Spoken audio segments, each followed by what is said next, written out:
evening, ladies and gentlemen, and welcome to Jack Murphy Stadium here in Gladewater, Texas, as your Gilmer Buckeyes already get ready to kick off the 2020 season.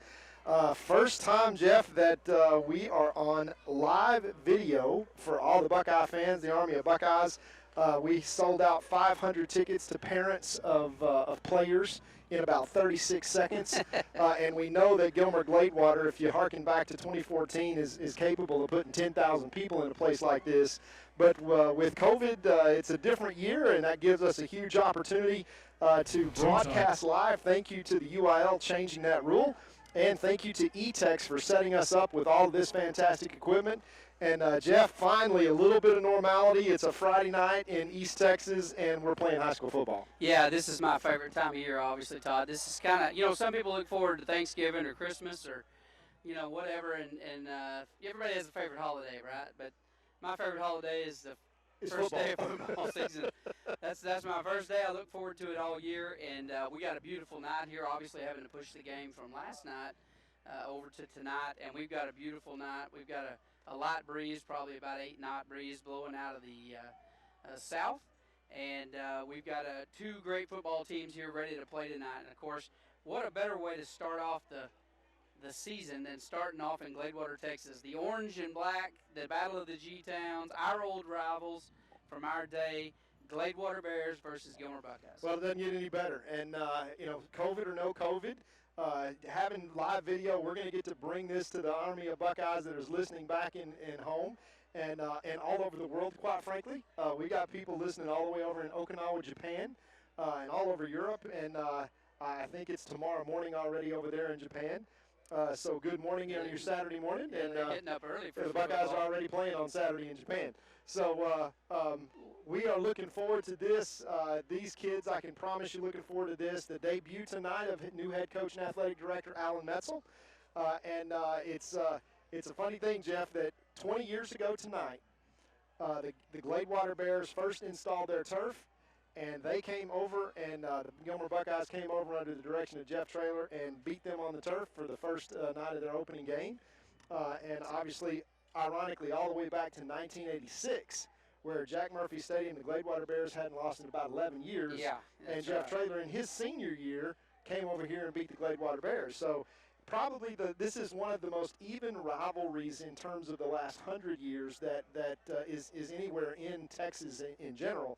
But you can pretty much say the last 20 years the Gilmer Buckeyes have gotten the better of everything. Well, you can actually say exactly the Gilmer Buckeyes have a 15-game winning streak over the Gladewater Bears, which is really kind of hard to believe when you think about it. I mean, a 15-game winning streak, haven't been beaten in 15 years.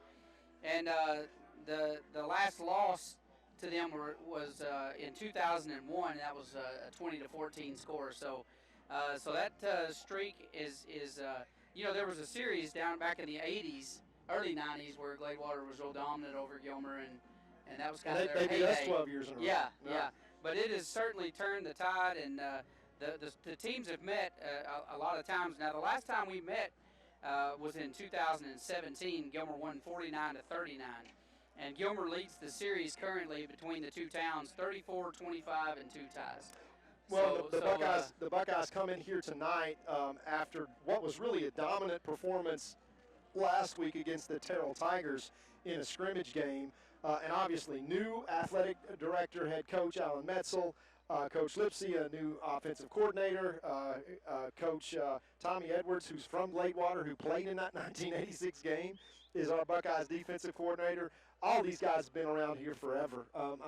We've promoted from within. Well, it's just a tradition. It is a tradition. Texas football tradition. And it's been like duck to water for these kids, and just being around the program, and how many ex-Gilmer Buckeyes that we now have on the staff with such a young guys coming back. Daniel Dodd now on the staff. I remember when Daniel was born back in 1987. Dylan Bowman's back on the team. Stump Godfrey. Godfrey's back helping out. All these guys that are steeped in the DNA, so to speak, of PRIDE. Of course, you got Bears on the, Coach Bear, Coach Tate, that's been here since 2002, I think. So it's Jeff's first quarterback happens to still be on here. Olin Johnson, around. OJ, he's the father of pride. He was one of the captains that first came up with positive, respectful, intense discipline in every play.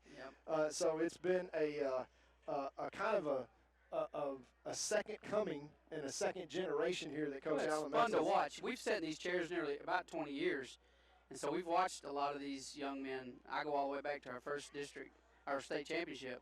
You know, Daniel Dodd's on that team, and the very first time we were calling a football game in a state championship, we were skinnier and younger and, less gray.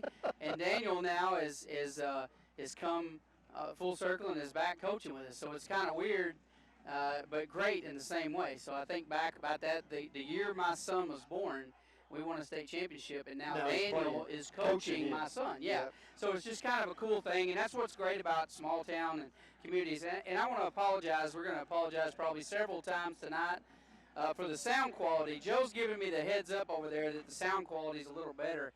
But we're having a little technical difficulty, and we want to explain something right up front for those of you that have kind of tuned in early for pregame or getting your television set for tonight's game.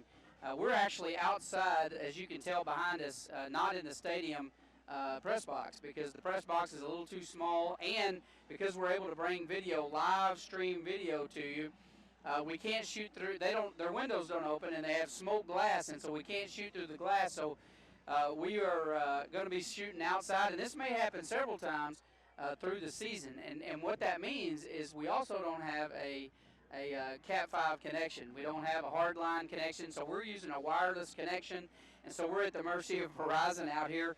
And we have a pretty good connection speed over here in Gladewater, but that's going to vary depending on where we go. Atlanta, different places are going to have different connection speeds. So I want to apologize. We had a little reverb earlier during setup, and we were trying to figure out where the feedback was coming from. But we may have a little of that, but we're going to push through, and hopefully it won't be too bad for you guys. Joe, you're giving us the heads up over there that the sound is a little better?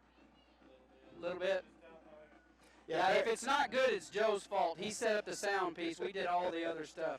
Yeah, bear with us. Obviously, every place that we go this year, connectivity is going to be the name of the game. Yeah. From Jeff Traylor Stadium, we should be fantastic. Multiple camera angles. We'll have a boom mic on the field.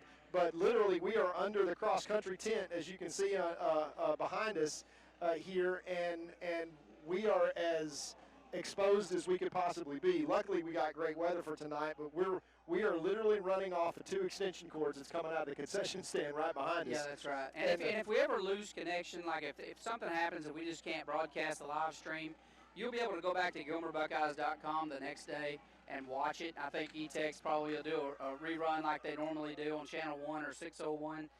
And so we're going to do everything that we can this season to bring you the game. So if we happen to be in an area on a Friday night where we can't broadcast, call Todd Robinson at 2 a.m. and complain.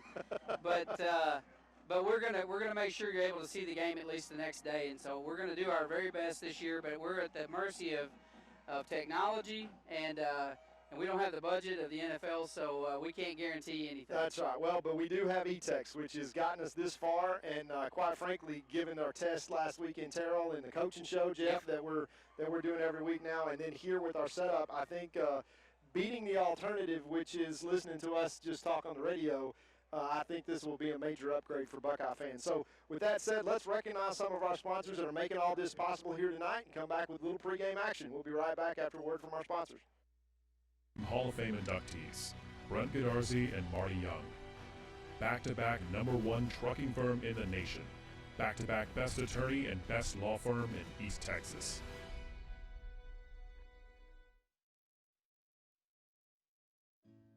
Crowley Funeral Home has been serving families in Gilmer since 1883. Funeral director and Gilmer High School graduate Troy Murray leads the professional staff at Crowley Funeral Home and is committed to providing dignified, respectful, and compassionate assistance to every family in their time of need. Crowley Funeral Home feels strongly about maintaining high standards of excellent service while still keeping prices affordable. At Crowley Funeral Home, we treat your family as our own. Gilmer National Bank is your hometown community bank, serving people in East Texas for over a century. We are your neighbors, friends, and partners in making this a great place to live. Our employees make us a special place to do business. We are there for you when you need us. Come by and see us and find out what makes people say, "That's my bank." Gilmer National Bank, an equal opportunity lender and member FDIC.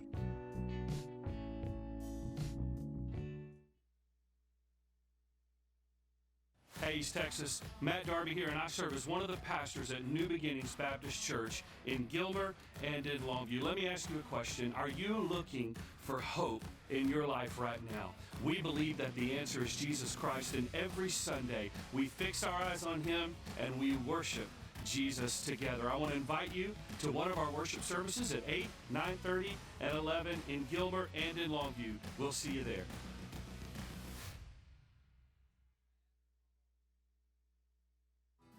Janice Gage, your local farmer's insurance agent, can take the mystery out of selecting the right insurance coverage for your needs and budget with a farmer's friendly review. Come see Janice at 606 West Tyler Street in Gilmer for insurance on your home, your car, your life, or even your business. Be sure to ask about Farmer's Smart Insurance discounts. Give Janice a call at 903-680-2480 to set up your farmer's friendly review.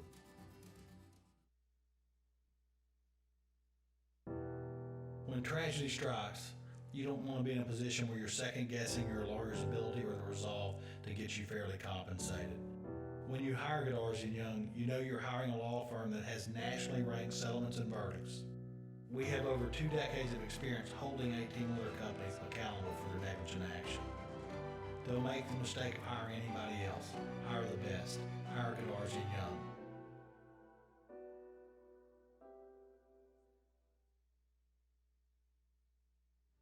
Extra, extra! Read all about tonight's game in Thursday's Gilmer Mirror, complete with pictures, coaches' comments, and a look at next week's opponent.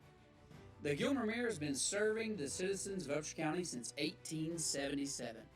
You know, reading the news online is fine, but there is nothing like physically picking up your hometown paper, turning the pages, and catching up on everything going on in our area. If you're not subscribing to the Gilmer Mirror, you're probably missing out. It's one of my favorite publications, and I know you'll love it too. The Gilmer Mirror, www.gilmermirror.com. E-Tex is proud to be a supporter of the Gilmer Buckeyes. Our commitment extends from being the technology partner for the new Gilmer High School to installing over 230 miles of fiber optic and equipment in 2020 alone. E-Tex will continue investing millions back into our network to ensure that all customers get upgraded to the fastest internet connections with competitive prices and the best technical support employees in our region. We wish all our athletes a successful and healthy season.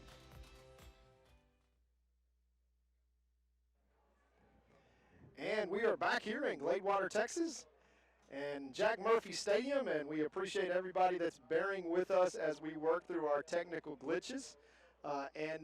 We are quite happy that we have a picture in the first place, Jeff. At this point, given the fact that this is going to be a week-to-week experiment, there's just no other way to say it. First of all, it's about connectivity, folks. So for everybody that's out there listening, we can only broadcast based upon the internet connectivity that we have, and right now we're based upon a wireless modem that is a 4G wireless modem that is giving us 7.5 megabits per second, which is enough to get us video out. Should be pretty good quality.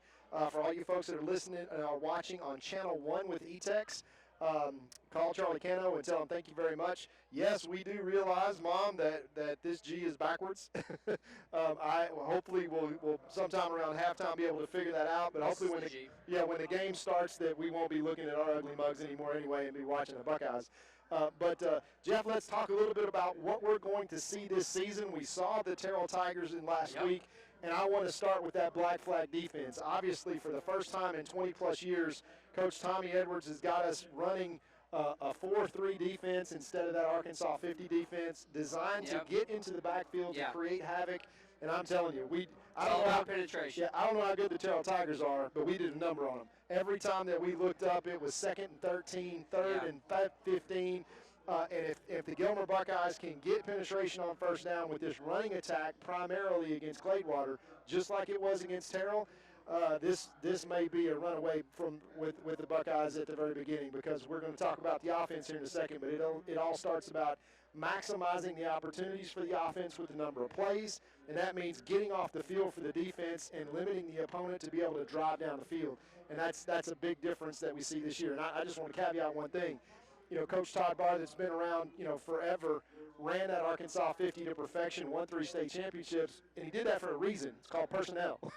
And for the first time in a long time, we've got some really big boys up front that are too deep. We've got 8 big men up front that can really control the line of scrimmage, and so that allows us to be able to play that more of an attacking style on a 4-3. So look for that tonight. If it is second down in 5 or 6 or 7, the Buckeyes aren't doing what they need, they want to do, and certainly not what they did last week on the defensive side. If it's second and 9 or more, then look out, because then the Buckeyes have an opportunity to really come out here and put it on these Gladewater Bears.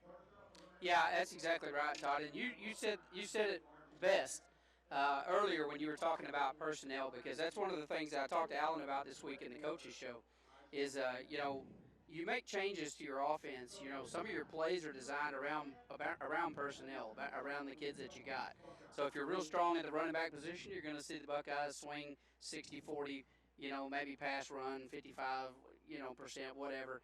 If they've got a lot of receivers and a quarterback and sling it down the field, then you're going to see more passing. So, and the same thing goes on the defensive side of the ball. You got a big old bad, aggressive nose guard.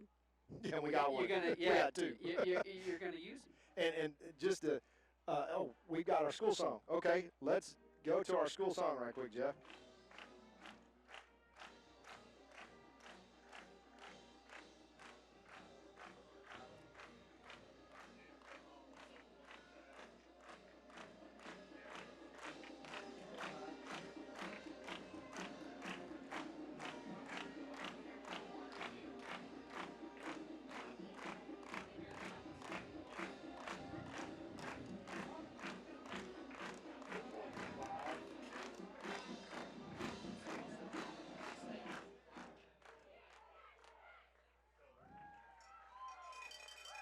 And we have our school song as the band did make the trip.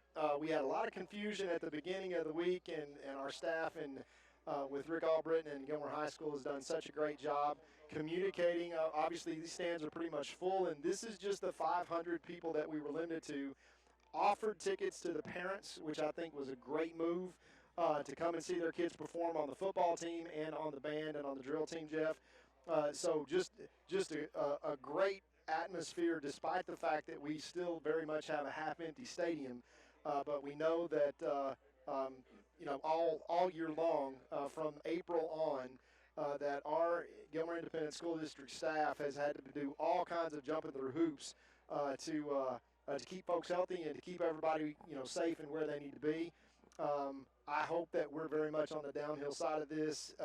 If you look at Longview and some of the larger schools, Jeff, they're still 2 weeks away from starting their season. So we at least have a season here, and we start off tonight. And as odd as it kind of feels, it feels a little more normal than it has, and that's probably a good thing. But we, again, are just very, very happy that we have E-Tex and our great sponsors that have made it possible for us to at least bring you the images live. And also special thanks to UIL, 100-year celebration of UIL football this year. You knew they didn't want to miss that, and they've gone out of their way to keep everybody safe and for us to still have football, so that's been a really good thing. Yeah, and let's talk about a couple of things on the other side of the ball, Todd. First of all, first year, hold on just a second, they're making an announcement. Okay, we're going to do we're going to go ahead and before the teams get here, we're going to do the national anthem, so we're going to click down and honor our country.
And, Jeff, we're back to the action here as the teams have not quite taken the field yet.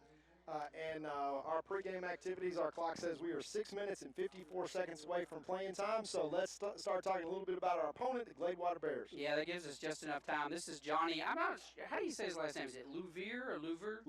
Louvier? Let's go with that. Louvier. This is his first season here, but he's no stranger to Gladewater. This guy was from Gladewater. In fact, he was a quarterback and led the Bears to a 21-6 record his junior and senior year back in 2001 and 2000 and 2001. The guy's got 4,502 career passing yards and 44 touchdowns, and it's still a record here at Gladewater. So this guy knows football. Went on to be a coach, and he went to play at the Lions at A&M Commerce before, getting into coaching. He went to Frankston. He's been to ARP, Robert E. Lee, and now Gladewater. So the guy's been around a little bit. He's a great coach. He runs his offense formation is the pro set, and his defensive formation he does a 4-2-5. Yeah, so let's translate that a little bit. From a pro set standpoint, that means they run the football. they're lining up to run, and I'm going to tell you why here in just a minute. They run a 4-2-5 defense. So the Buckeyes have been practicing on that for about 2 weeks, getting ready, letting them see that look because it's a little bit different. They have 21 returning lettermen. They got 9 offensive starters and 6 defensive starters. And remember, last year they were a quarterfinal finalist. So they got 4 deep in the playoffs last year. In 3A Division I, right, Yeah. which is right below the Buckeyes. Right. So there's only still, Gilmer and Gladewater still very much mirrored. There's still only 50, 60 kids difference in terms of the high school. They're a 3A, and they're ranked 5th in 3A. We're ranked 6th in 4A. And so you got number 5 versus number 6 in 3 and 4A, so that's a big deal. And when it's Gilmer Gladewater, chunk all that out. Oh, yeah, it doesn't even matter. Yeah, it's ridiculous. So now tonight there's going to be a couple of names you're going to hear quite a bit. The first one that you're going to hear often is number 2 wide receiver DJ Allen. DJ's a 5'11", 185-pound junior. The guy, listen to this, Todd, as a freshman, he ran a 10.8700 meter. That is smoking. That's Curtis. 10.8. That's Curtis Brown fast. That's state speed. Absolutely. As a freshman, he could have went to the state, track meet with that kind of speed. And so the guy is super quick. He's got great hands, and he's going to be wide out for him tonight. And look for them to throw the ball to him at least 20 times, if not more. They'll try to get the ball in his hands any and every way possible. And end around, jet sweeps, in any way they can get the ball to number 2, get ready. And if he gets it, look out because he's flying. If you don't have a good angle on him, you're not going to catch him. The next name you're going to hear quite a bit is number 8, Elijah Carter. Now, he's a 6 foot, 180-pound senior. He runs a 4.4. He can go. And let me tell you something. This is probably the best running back as the Buckeyes make their way out on the field. He is probably the best running back in Gladewater history. Yeah. The guy's got over 4,000 yards total rushing already. And, the guy's just an absolute beast. And so he is going to be a force to be reckoned with tonight for that Gilmer defense. You talk about the changes that we made on defense. Tonight we're going to find out if they were good. Absolutely, Jeff. And they are, of course, they've had 2 weeks to prepare. Gladewater is no stranger to Gilmer. Gilmer's no stranger to Gladewater. Elijah is somebody that the Buckeyes and the Buckeye coaching staff is extremely anticipatory of. They know it's coming, and that's one of the reasons why we wanted to schedule them so early, because this is a great test for this Buckeye team. But offensively, they got weapons. But I tell you what, defensively, they better buckle it up, because what's coming at them from the Gilmer Buckeye offense is they better score a lot and they better score often, because the Buckeyes are going to put some points on the board. Coach Alan Metzel comes from an offensive standpoint. Was the quarterback's coach of Stump Godfrey back in 2009. He's been around for a long, long time on the offensive side calling plays. And at the end of the day, you just got a lot of experience on the offensive side, and then bringing in, Coach Nice, who's played quarterback. He was, Coach Nisenheimer was actually the quarterback coach for as we heard the train horn the train horn. Gladewater. So Coach Nice was the quarterback's coach for the XFL franchise for Dallas when they shut down, and we snatched him back.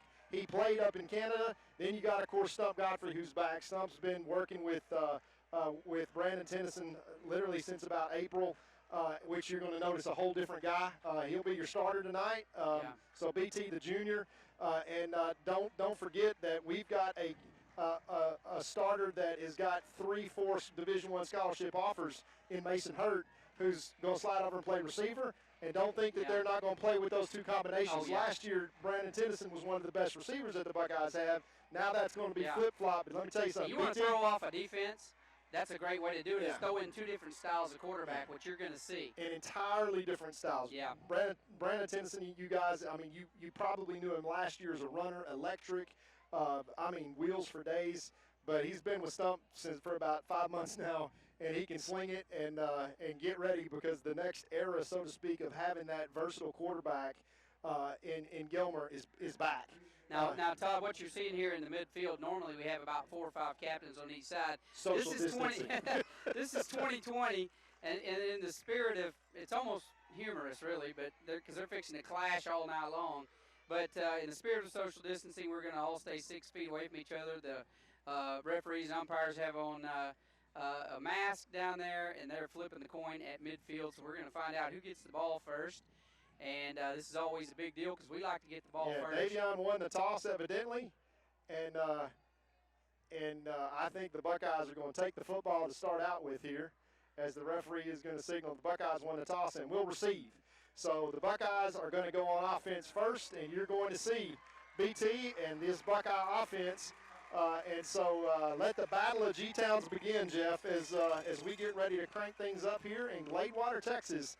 And this will be, I think, a very hard-fought contest tonight. I think the Buckeyes are deeper. I think they're very well conditioned. Obviously, first-year head coach hired much later in the season, so they didn't get the same real opportunity to install a lot of stuff. But at the end of the day, this is about testing the Buckeyes and seeing exactly where we're going to be and how we're going to be there. Yeah, I think that's right, Todd. And, boy, when you start hearing those drums and the band's playing and the cheerleaders are on the field, man, it is football season, and I am so excited to be here. I was so worried that this season wasn't going to happen. And here we are, standing here in Gladewater, Texas, getting ready to kick off, and I am fired up and ready to go. Well, I think the Buckeye fans have, even with 500 tickets, have come close to matching what's over there in Gladewater, as they'll kick off to Davion Smith and Jaden Griffin, 2 seniors that have had a lot of experience, Jeff, and the Buckeyes will have the ball first here to start things out. So for our first inaugural television/internet broadcast game, folks, we'll kick it over to the voice of the Buckeyes, Jeff Rash, and we will get things started here as Gladewater will kick off to the Buckeyes. Yeah, this is going to be a weird year because we're used to doing play-by-play, but we're going to have to do it a little bit more television style this time. So we'll be talking about what's going on. It'll just have a different feel. So if you're driving in your car, I apologize. We're not going to paint the picture quite as clearly as we normally do. And I'm running the television switcher. So that's like patting your head and rubbing your tummy at the same time. It's going to be tough. But here's the kickoff, and it is a squid kick downfield. And return here to the right side by number 4, knocked out of bounds after a few yard gain. So the Buckeye offensive unit is going to come on the field first, and they're going to set up camp 1st and 10 from their own 37-yard line, it looks like. Yeah, that's Cody Guidry on a squib kick, I guess, that picked up about 14 and sets the Buckeyes up in great field position on the near hash. And again, you're going to see some new faces in some new places. But quite a lot of skill here for this Buckeye offense. And BT, Brandon Tennyson, takes over the reins here as the junior quarterback. And we go 5 wide to start with. And, Jeff, that tells you a little bit of confidence that Coach Metzel has in this junior and his arm. All right, BT, here's the snap. Handoff around the left side, number 3. Smith picking up big yards. First down, almost a 20-yard gain there. It's going to pick up about 19, depending on the spot there. Cross midfield all the way down to the 41 of Gladewater, and here comes that hurry-up offense. Yeah, buckle your chin strap, folks, because the Buckeyes are going to come at you in a lot of different ways, but in a big hurry, and that's what you're going to see here. 1st and 10 now all the way down in one play into Gladewater territory. All right, Smith, the back in the backfield. Here comes the snap. Looking to pass. And that was going to be complete to number 6 for the Buckeyes. That's Spraglin, and that's the speedster. Let me tell you something. When he gets the football, watch He can go. And I tell you what, if you wanna feel like, you know, calling Jeff Rash and getting on the Jeff Rash diet, check out Marche Spraglin with no shirt on.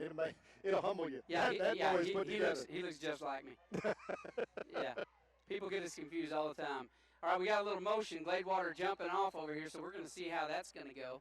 Flags down on the play, and Gladewater jumped over there trying to say that illegal procedure on the Buckeyes, but yeah, you had a man all the way in the backfield when our tackle stood up, which is a very, very smart play. Coach Bear got him coached up well, which basically means that he got caught in the neutral zone, and that means that we're going to go 5 yards forward, and I think we will pick up a first down here. It may be second down and about 6 inches to go here, as that was obviously unabated, and I think that is going to be a first down. I think they'll move the chains. And yes, it is. First down and 10 Buckeyes. So on one play so far, Jeff, we picked up about 27 yards. Yeah, I'll take it. All right, getting ready for the snap. It's going to be a quarterback keeper on the right side. T headed for the house. One man to beat out at the 5-yard line, and that is a big gain for Brandon Tennyson, the junior quarterback. BT can roll now. I mean, when he puts his head down just like that, you see all of a sudden angles disappear. And Coach Alan Metzel is going to establish his feet very quickly, but he's got an arm too, and that's a whole nother dimension for the Buckeyes at quarterback. Another snap, handoff up the middle to Smith, and he's going to fight his way forward for a gain of about 1 yard. And that's going to be second and goal for the Buckeyes at about the 4. Jeff, we're barely a minute into this game, and the Buckeyes have stormed about 64 yards down the field. 2 yards away from pay dirt. Second and goal now for BT and the Buckeyes. Let's see if the good guys can punch one in here to start this game off with a touchdown. All right, man in motion. It is a handoff fumble, and Gladewater picks it up. And that was intended around the left side for Jaden Griffin, and there was just a mix-up there.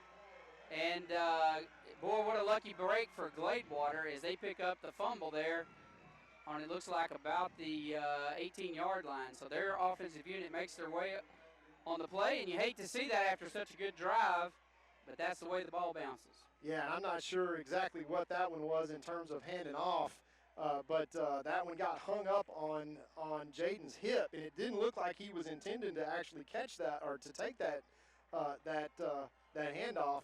But boy, the Bears dodge a bullet here early in this game, and now brings on the black flag, and get ready because here comes the 3 yards in a cloud of dust from the talented Gladewater Bears.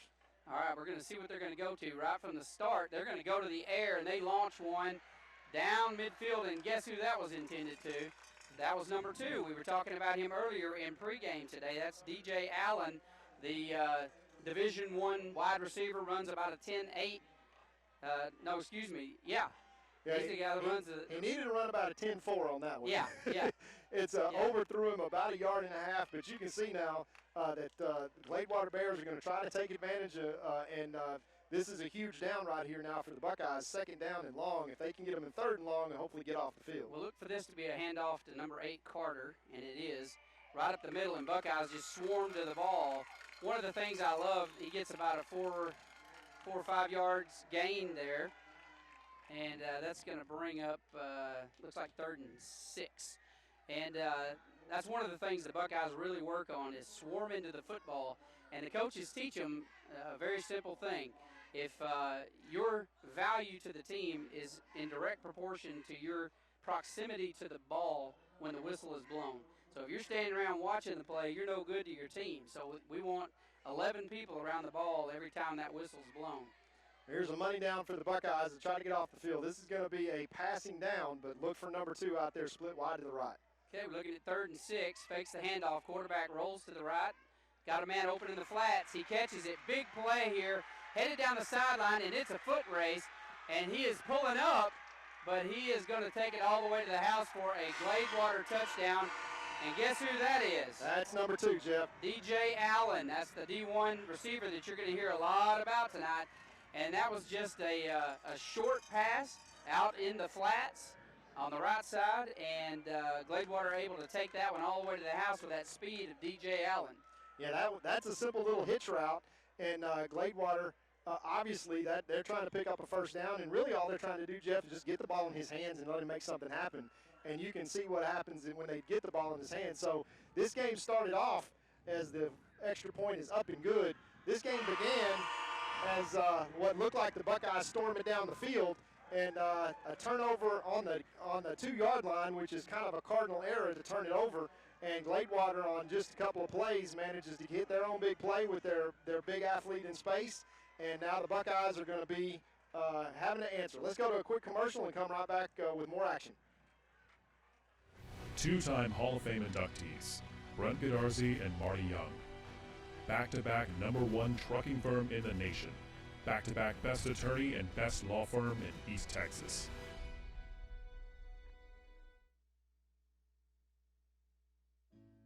Crowley Funeral Home has been serving families in Gilmer since 1883.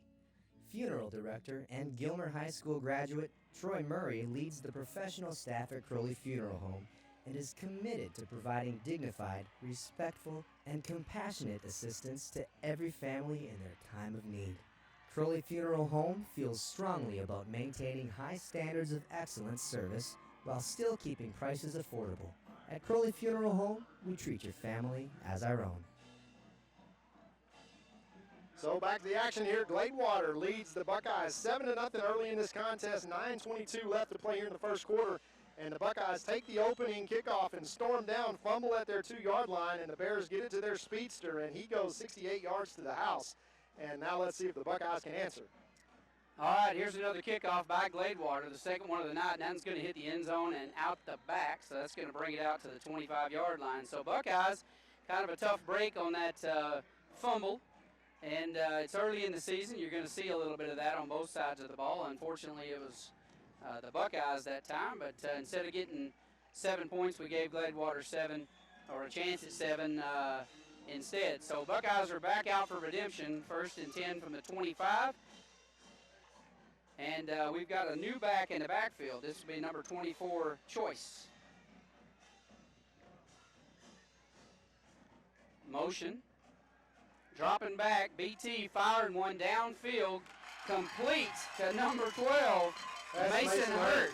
Let me tell you, folks, if you think Mason was valuable at quarterback, his knowledge of the game and his wisdom and being able to find himself open, I think he will wind up pretty much kind of being the MVP candidate of the whole season because he has just plugged in, and you can see why right there as the Buckeyes eat up a huge chunk of yardage and pick up the first down.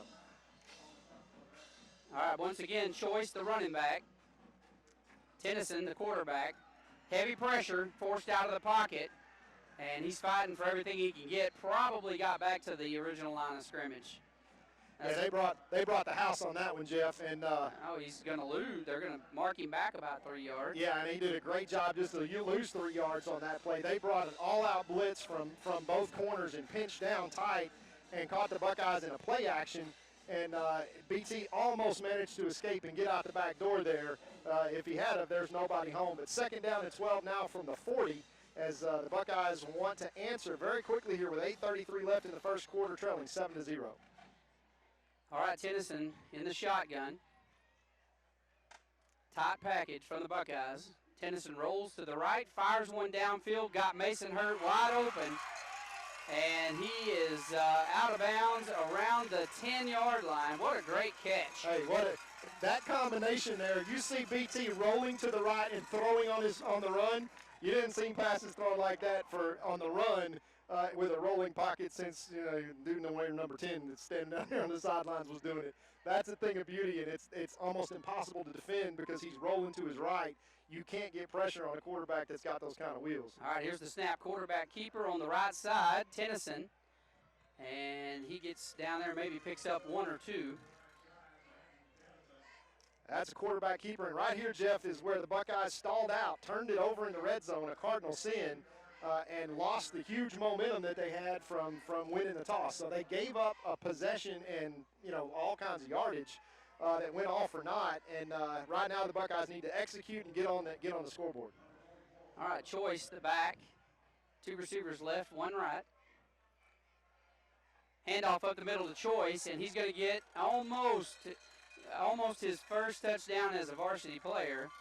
He's a big boy. He's a youngster, he's but a he's big a big guy. boy. He reminds you of a young Justin Johnson in terms of his build. I wish he ran like that. Maybe he will grow into that. But all right, here's the snap. They're going to give him another try, and he's going to get in the end zone this time for his first touchdown as a varsity Buckeye. So good for him. Braden was his backup last year on JV. I got to watch him run quite a bit, and he's a good ball player. He is big and physical, and the Buckeyes are managed to impose their will down here inside the 10-yard line on that drive. An extra point away from tying this up. Let's see if what the extra point holds here. The Buckeyes practice this all the time. Yeah, now every once in a while you'll see a little tomfoolery Let down me tell there. you, Coach Metzel is an aggressive coach, and if he sees an opening, he will not hesitate to take it. Yeah, that's one of the things we talked about during the coaches show this last week was how aggressive are you going to be? And he just kind of grinned, like, hadn't you watched me for 19 years? Very. Kick is up and good for the Buckeyes. So, yeah, he's going to be aggressive. We're going to take a quick break, recognize a couple of our sponsors. We'll be right back to the action. Gilmer National Bank is your hometown community bank, serving people in East Texas for over a century. We are your neighbors, friends, and partners in making this a great place to live. Our employees make us a special place to do business. We are there for you when you need us. Come by and see us and find out what makes people say, "That's my bank." Gilmer National Bank, an equal opportunity lender and member FDIC.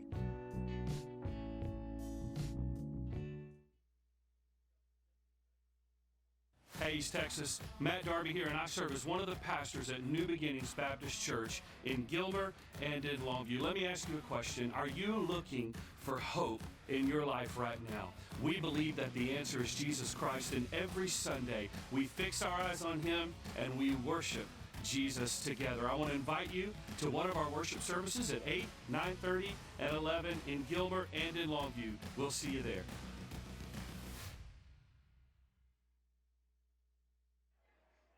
And we're back to the action as the Buckeyes have tied things up here with 7:52 remaining in the first quarter. It's really been a track meet, Jeff, so far here tonight, as both teams have just really run up and down the field with big plays left, right, and center. It's kind of a shootout. And number 20, Jose Hernandez, the junior, will be kicking off for the Buckeyes. And then we will see Gladewater. And I can tell you that you probably don't want to kick it to number 2. That's probably what you don't want to do, as he is standing about his own 10-yard line. And Hernandez has the big leg, and we will see here what the Buckeyes opt to do here in the special team situation. All right, here we go. Here's the kick. It is a high pooch kick. It's going to be fair catch, fumble, but he's going to recover it on about the 33-yard line. So Gladewater's going to take over in pretty good field position, 1st and 10 from their own 33. And we talked about this in pregame for those of you that joined us. Gladewater's got some serious weapons. Maybe the best wideout, arguably, I've seen from Gladewater, at least in the last 20 years, and probably the best running back ever. I can tell you, Jeff, with Pleasant Grove and Carthage both on the schedule, and you have to beat them twice in the playoffs, this may be the most talented wideout and running back combination that we see all season. I mean, it's that good.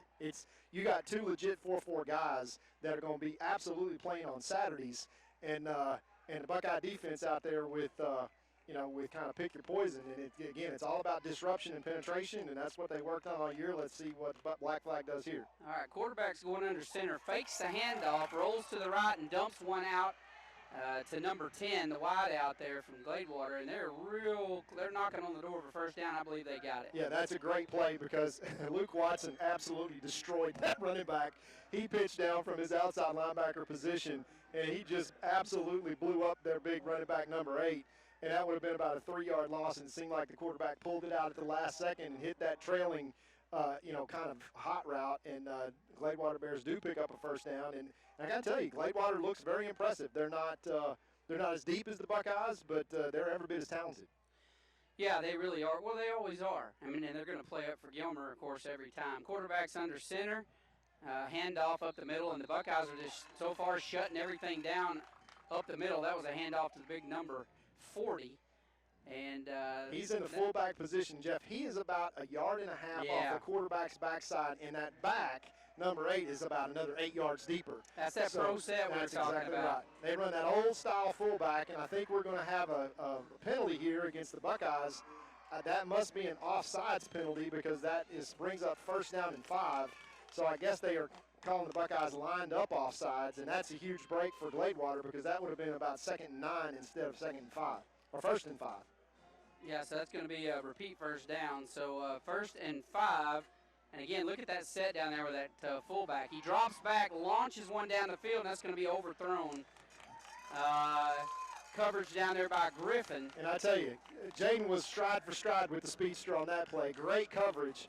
And again, they're going to just try to keep them honest on 2nd and short, throw one deep, try to get, as you said, Jeff, about 20 times a game they'd like for him to touch the ball.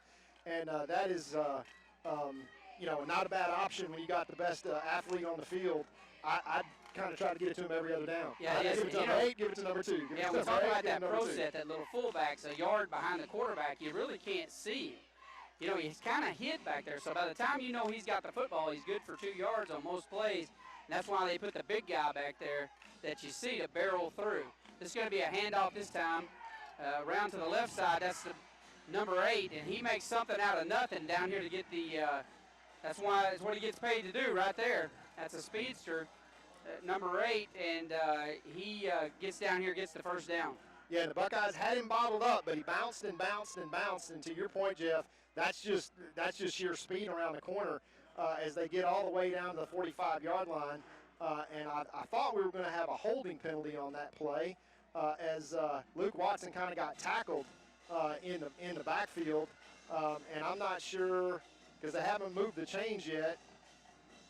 As we do have. No, we don't have a penalty flag. They're going to move the chains, so that's 1st and 10. So Gladewater doing a good job moving the ball down the field. You look how far they set that tailback back there. Number 8, he's got some good blocks up front. He is turning the corner, and that is going to be a gain of about 7 or 8 yards. Another good run there by Gladewater. Yeah, they quick snap that and just throw it straight back to him, and he just is having a foot race to the corner on that play. We don't have instant replay. We wish we could kind of figure that one out, but hey, if they can get 6 yards, remember we talked about at the top of the show, the Buckeyes want to have Gladewater in 2nd and 9 or worse, and Gladewater wants to be 2nd and 6 or better, and his 2nd and 4, that's right where Gladewater wants to be, trying to use that speed that they've got in number 2 and number 8, and quarterback doing a good job, too, distributing the football, number 6. All right, here's the, nope, goes for the quick handoff. He kind of optioned it. He fakes the handoff up the middle. Cuts out to the right side, but that Buckeye defensive line just doing a great job of penetrating, like we talked about in pregame. And great job there shutting down anything inside. Yeah, Luke Watson just ran that down from a backside linebacker position. That was a play on Saturday's play there from Luke, who just basically read that option and ran it down from behind just before he got enough for a first down. Huge opportunity here if the Buckeyes can get a negative play to be able to get off the field and stop this grind and drive, which is exactly what Gladewater wants to do. Now triple I coming from Gladewater. All right, there's a handoff up the middle. Lowers his head, trying to get that extra 2 yards that he needed, and he's going to get it. Another first down. They're eating up the clock. They're moving down the field, which is exactly what they want to do as an offensive unit. That triple I think that was like a woo right or a woo left right there for those of you. Wham. That was a wham. That was a wham for those of you that go back to the Dupree days of the late 80s. That triple I offense, I nearly shuddered for a moment. Well, for Gladewater, hey, when you got that much beef and you got 2 big 200-pound backs back there, one of them at about 240 at the fullback position, it's enough to get 3 yards on 3rd down. All right, tight offensive package there for Gladewater. Looking to pass, lobs one up, and we get tangled up down here in the bottom. And he's pulling a flag out. He can't get his flag. I'm not sure yep, there he goes. Threw a flag on it. They got tangled up. Yeah, I think that's going to be a judgment call that we don't have a replay, but it's going to go against the Buckeyes as the back judge. Yeah, remember they're both eligible receivers. Yeah, and that ball was actually thrown to the middle of the field and just designed to throw it up and let number 2 go and get it. And he tried to run right through the cornerback there, who was number 4 on that play, Cody Guidry, who is the speedster. But that is going to move the ball up 15 yards, and it is going to put Gladewater inside the red zone with 5:19 left, with the score tied 7-7. And so far, Jeff, Gladewater has been able to kind of go blow for blow, with the Buckeyes. But it is obvious that for Gladewater, a lot of it is about number 2. A lot of it is about the running back number 8 and number 6 trying to figure out how to get those two guys the ball. Yeah, it is. And I really don't care for that call, Todd, and the main reason for that is because I'm from Gilmer, and it didn't go my way. Well, So, as long as they go both ways, everything will be fine. That'll be fine. I'm sure it'll be good. So 2 backs in the backfield, and here's the snap.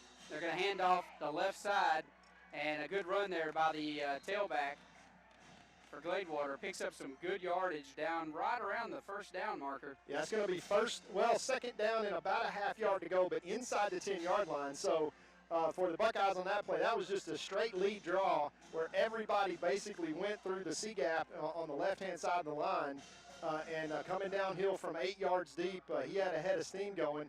And again, Luke Watson runs that down from the backside. And for Gladewater, they're knocking on the door again. Maybe they can turn it over here where the Buckeyes turned it over inside the red zone before. All right, we got a triple I again. And so let's see what they're going to do, if they're going to do some kind of option. That was illegal procedure on the fullback. I saw him. He stepped up. Ahead. So that's going to back him up 5. And that's huge because instead of 2nd and 1, which was obviously a power play, this is going to turn into 2nd and 6. And this is a chance here to obviously there's a short field. So number 2 may be the fastest man on the field, but he doesn't have very much field to cover. So it's much easier, and those windows get much, much tighter down in the red zone when you're trying to get the ball outside to the speedsters. Right now, I think they go straight back to the power game, Jeff, and try to ride number 8 and see if they can just get that push and continue to kind of have the momentum. Remember, the Buckeyes won the toss and got the ball, drove all the way down the field, and then fumbled at their own 2-yard line. Otherwise, this would be a 14-7 contest. But at 7-7, if this was a tennis match, I think right now the Gladewater Bears have an advantage. All right, here's the snap. Quarterback's dropping back, wants to pass it. He's going to be brought down for a big loss. So Big number 44, two Matthew plays Burton. in a row. Gilmer's caught a big break, first on the penalty, and then now the quarterback. Just, again, Todd, you said it during pregame, penetration. And that's exactly what the Buckeyes are doing up there. They are having their way with that offensive line of Gladewater, and they're going to have to figure that out or they're going to have a long night. Well, that may be the play of the game right there from Matt Burton. They just tacked another 15-yard loss. He did not bite on that play-action fake, went ahead and tackled the quarterback. And now with 3:51, they've only got 10 seconds. They're going to take a timeout, Jeff, and so are we, to come back with this big 3rd down play right after these messages. Janice Gage, your local farmer's insurance agent, can take the mystery out of selecting the right insurance coverage for your needs and budget with a farmer's friendly review. Come see Janice at 606 West Tyler Street in Gilmer for insurance on your home, your car, your life, or even your business.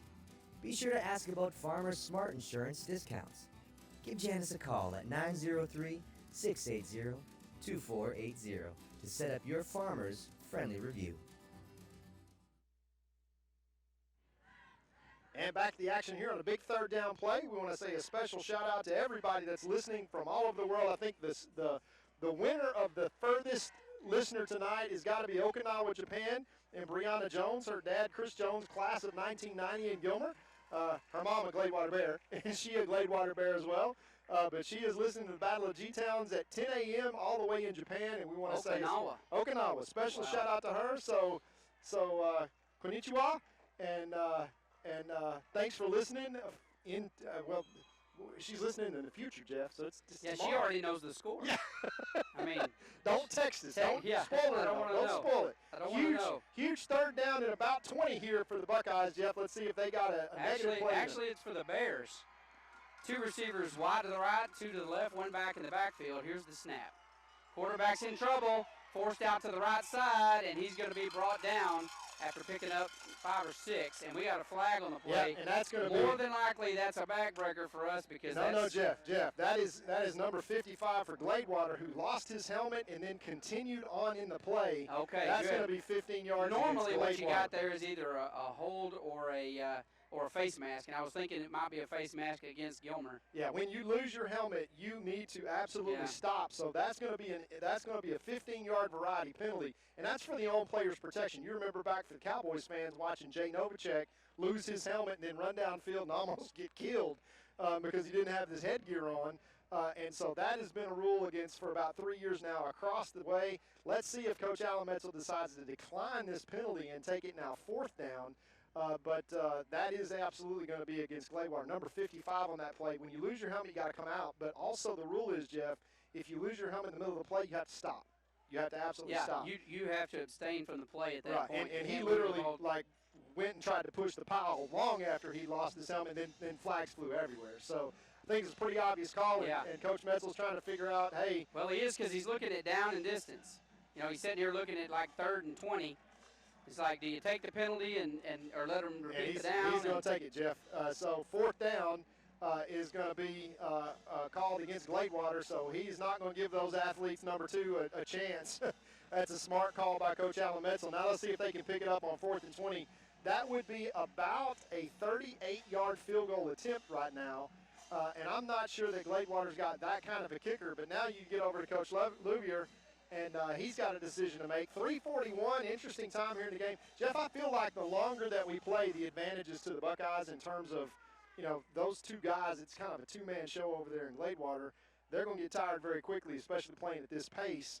But the Buckeyes go too deep at every position, in some cases 3, especially in the skill positions. And I'll tell you another thing about Alan Metzel. Alan is real big on conditioning. One of the things he's really focused on this year is conditioning. I've been to a few practices, so have you, and I've heard my son complain about it. They run, and they do a lot of conditioning. Even in this heat, they've done a lot of workouts. So you're looking at, even though this is week 1 for the Buckeyes, you're looking at a very well-conditioned team for week 1, I assure you. Absolutely, and that's been traditional. As we will see if what the referee is saying here. I'm sure Coach Louvier over there is arguing, no, that you got to accept that penalty because you're keeping my kid out for a play. So let's see if they set this up. I think that's going to be a decline penalty as the referee comes back over to have a conversation with Coach. It's week 1, Jeff. It's week 1. It's been a long time since football season, and I think the Gladewater Bears are sending out the field goal unit is what it looks like. And with a 7-7 game with 3:41 left, they're going to try a 40-yard field goal here. Yeah, they must have some faith in their kicker here.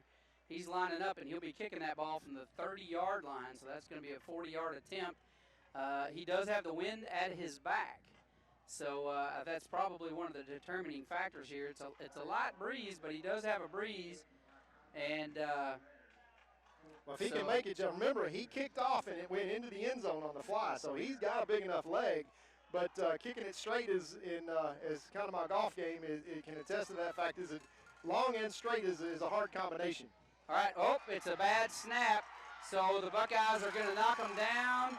It's a fumble. The fumble's on. The ball's bouncing around the 46-yard line. Buckeyes have it. Man, what a turn of events. So a bad snap, and the Buckeyes, who literally were 2nd down and 2 from the 8, Jeff, manage a big play, and now the momentum shifts back. So now if you're looking at this like a tennis match, the Buckeyes are back on serve, and they are 54 yards away from pay dirt here.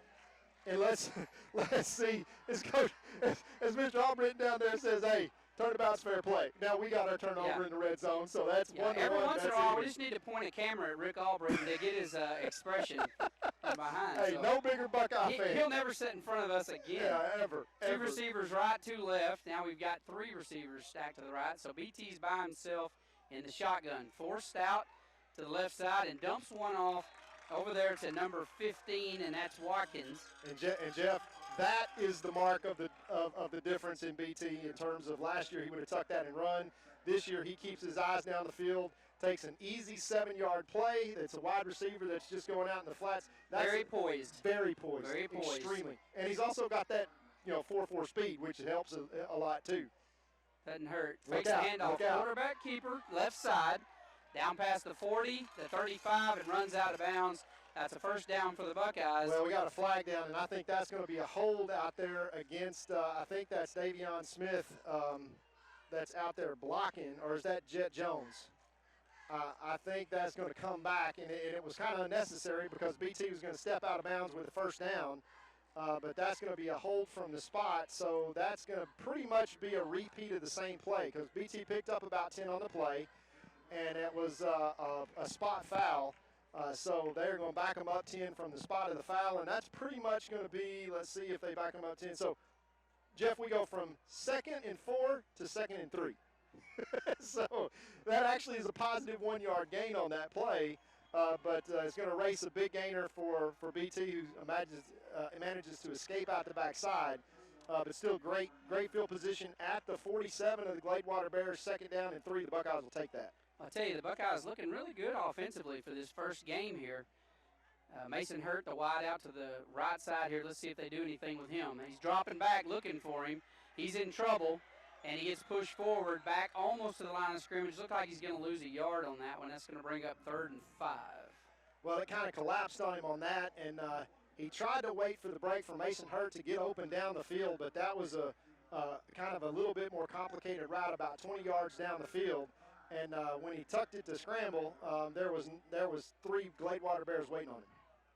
All right, from the line of scrimmage, 3rd and 5. BT dumps a little screen pass to 17, and he's up the middle, got the first down, past the 30, to the 20, to the 18. And what a great play there by number 17. That's Rohan Fluellen. We call him Ro. And that is the 3rd Fluellen on the roster. Now, it is a good thing to have multiple Fluellens on the roster. You remember Trey Fluellen, who's playing on Saturdays now, Dylan Fluellen. And I'm going to correct you because this kid spends the night in my house about once a week. That's Rowan.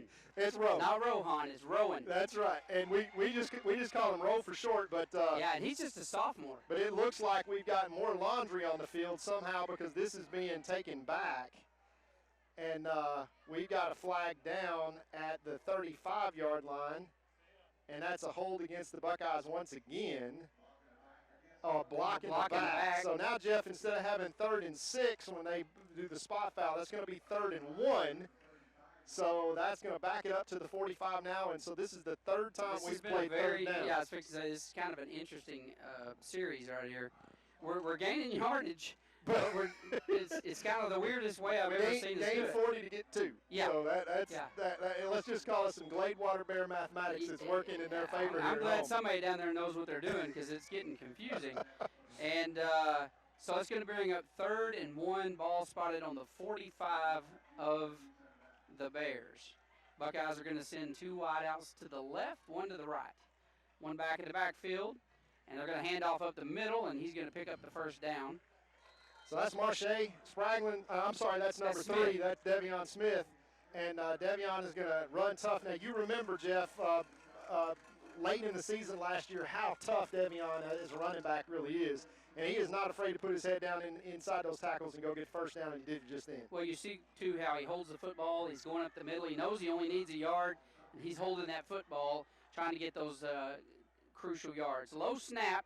BT picks up the ball up the middle.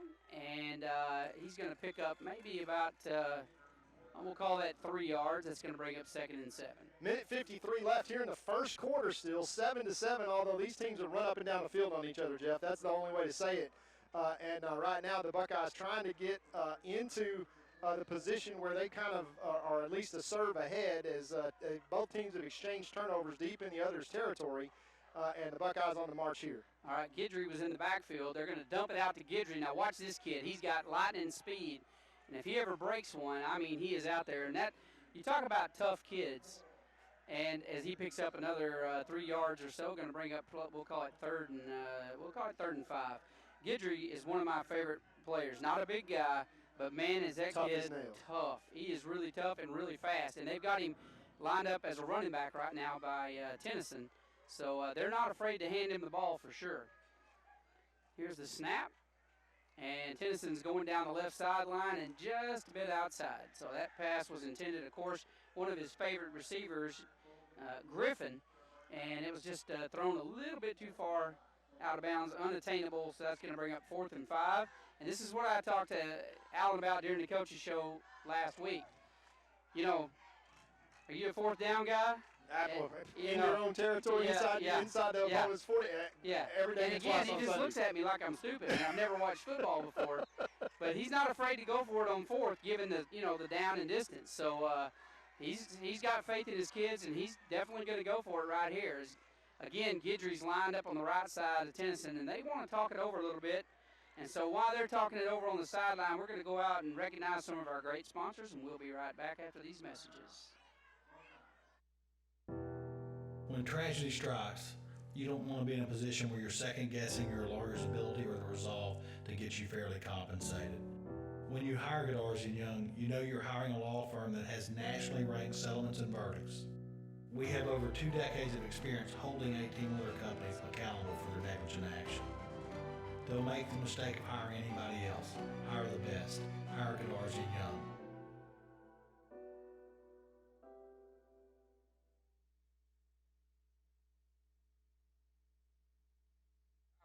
The action here. And coming back in and see what Alan's come up with. I'm so excited about Alan's first year as head football coach. He's been here 19 years. The guy's just an incredible human being, in my opinion, and he's a great football coach. So I can't wait to see what he's got here as he sends 3 receivers, wide to the right, 1 to the left, 1 back in the backfield. Fakes the handoff, gonna pass it. And Mason Hurt completes the pass, and they're saying Mason was out of bounds on that play. Looked like he had maybe a foot in. Yeah, I don't know what they're talking about. I guess there's a penalty flag down, Jeff. As well, obviously, if that's against us and he was out of bounds, that'll be. Now they're waving the flag off. So he's gonna. So the defense comes on the field as the Buckeye drive stalls, and we've got a 7-7 tie here with 58 seconds left in the first quarter. I applaud the effort. Yeah, and Jeff, that I was pointing at Mason like you kind of know that it's going to come to him. Very well thrown pass, and he caught the ball and got 1 foot down, it looked like, but the field judge over there on the Gladewater side said that he had stepped a little bit out of bounds, and then they waved off the flag, and that's going to bring the black flag back on, and for Gladewater now, they dodged the bullet. So early on in this game, kind of cat and mouse, but both teams are run up and down the field on each other. A little quid pro quo. Yeah, absolutely. I'd like a little more quid and less pro. I'll stick with my quote. Yeah. All right, here we go. Pro set, Gladewater. Handoff to the tailback upstairs. He had some good blocking and just got cremated there by number 17. That was Rowan, the sophomore, and he just come up and just waylaid him. Yeah, Rowan's going to be a great player for the Buckeyes for a long time. I mean, he is skilled. He really is skilled. He is a naturally. Yeah, he is a naturally all those skilled. Llewellyn boys are, obviously very talented. I tell his parents all the time that's the deep end of the gene pool down there in the Llewellyn neighborhood. As Trey and then obviously Dylan and now Rowe are going to be big contributors. With Dylan and Rowe both this year, and there's 3 Llewellyns on the roster. Yeah, big gain there though. That was a gain of 7, so 2nd and 3. For Gladewater. Dropping back, wanted to pass it, and he's not going to get to as the Buckeyes get in there. That looked like number 7 to me that got through there first, and that was Tristan McCann. And again, another kid that we watched just grow up. I remember when Tristan was born. Yeah, T-Mac's turning into a little monster now. And he absolutely has a huge play. Into the first quarter, Jeff, 7-7 tie, but the Buckeye defense standing up. Let's see where they get back to. First play of the second quarter coming up here after these messages. Extra, extra. Read all about tonight's game in Thursday's Gilmer Mirror, complete with pictures, coaches' comments, and a look at next week's opponent. The Gilmer Mirror has been serving the citizens of Upshur County since 1877. Reading the news online is fine, but there is nothing like physically picking up your hometown paper, turning the pages, and catching up on everything going on in our area. If you're not subscribing to the Gilmer Mirror, you're probably missing out. It's one of my favorite publications, and I know you'll love it too. The Gilmer Mirror, www.gilmermirror.com. All right, we're back to the action here, folks, and that's the end of the first quarter. It is 7-7 Buckeyes versus Bears in the Battle of G-Town, the orange and black battle. There's been so much fun for so many people, and it's so, weird, Todd, that we don't have, the stands aren't completely full, and I know there's a lot of people watching at home, and I'm so glad we're able to bring this broadcast direct to them because we would have anarchy in Gilmer if we couldn't watch the Buckeyes play the Bears, and so great. I want to thank our sponsors again. We've been playing some of our sponsor commercials, and we always have such great support from our community. And I also want to say we do have a few more slots open. We've got about 4 slots left that'll get filled up this next week. So if you want to be one of those advertisers this year to be able to broadcast to the entire city of Gilmer, get in touch with us, and we sure want to hook you up. Yeah, that website. that website to email us, Jeff, is broadcast@gilmerisd.org. So shoot us an email. We'll talk about that again in the broadcast. Broadcast@gilmerisd.org. All right, here's the pass down the left side. Picked off. Interception by the Buckeyes. Headed down the sideline. Big return. All the way to the house. Buckeyes. All the way to the house. And that is number 4 on the return, Cody Guidry. And what did I tell you? That's your favorite. And let me tell you something, Jeff. When he got going north, baby, he hit the Jets. He's about 5'7", but when he gets to running, he looks like he's 6'3". He is a blur, and he takes that one all the way back to the house as a pick 6. And that's the break that the Buckeyes needed, courtesy of the black flag. Let's see if there's not a flag down. Of course, absolutely. Flag down at the 40-yard line. Well, that's probably going to be an illegal block. Yeah, that's going to come back. Return. I'll take the interception anyway. Yeah, and that's probably after the interception, and I'm not sure that that needed to happen because Cody had that when he was flying so fast that there wasn't anybody that was going to catch him. The only shot that they had was inside the 10-yard line, but that's going to take a touchdown off the board, but give the Buckeyes offense the ball back at the 40. Well, they're going to step this back. So far, let's just say this, Jeff, the penalty advantage has definitely gone to the Gladewater Bears so far. The Buckeyes are now 51 yards away from pay dirt, but a great play by Cody Guidry. Also credit big number 44, Matt Burton, who got pressure on the quarterback and just made him throw it up for grabs there. And that's really what caused the interception. Yeah, they have really been in his face all night tonight and really been disruptive. And that's a great job there by the defensive line. So let's see what Tennyson's going to do. He's going to reel back and drop one out to Mason Hurt, who lowers his shoulder and says, hey, I'm not a quarterback. I don't have to go out of bounds. I'm going to lower my shoulder. And, that's fun for him, right? Because he's told, hey, if you're running and you're fixing to get plowed, we don't want to lose our quarterback. But when he's playing wide out, he's like, I'm going for it. Hey, and Mason is matured physically over the last year. Let's put it that way. He's a lot bigger, isn't he? He looks like Big Brother, who is playing safety over at Louisiana Tech. All right. From the line of scrimmage, 2nd and 1. Handoff up the middle, Choice. Choice finds a hole, plus some, lowers his head, picks up about 4 good yards. And that's going to be a first down on the Gladewater Bear 38-yard line. Good job there by the offensive unit of Gilmer. Yeah, good blocking and good feet, good vision. He just keeps his feet moving and kind of bounces off that pile out to the right-hand side. And that's a big load when he gets going downhill to try to stop. Moves the chains for the Buckeyes with 11:25 here left, just starting in the second quarter. Interesting first quarter, Jeff, to say the least, but a 7-7 tie right now. All right, Guidry's in the back. We got a low snap. They're going to dump one to Mason Hurt, who's going to then go downfield to Guidry. And they were giving him another shot at the end zone, and he nearly got there. Hey, let me tell you something. Mason Hurt right there, folks, didn't just take that ball and throw a strike, but he got blasted in the process. And that is the absolute luxury that you have when you got somebody that's not just that good of an athlete, but that good of a quarterback, because that was double covered and well covered by Gladewater. And Mason just stood in the face and took a huge hit there and delivered a strike anyway. All right, they're going to fake the handoff. Tennyson's around the left side, headed for the end zone.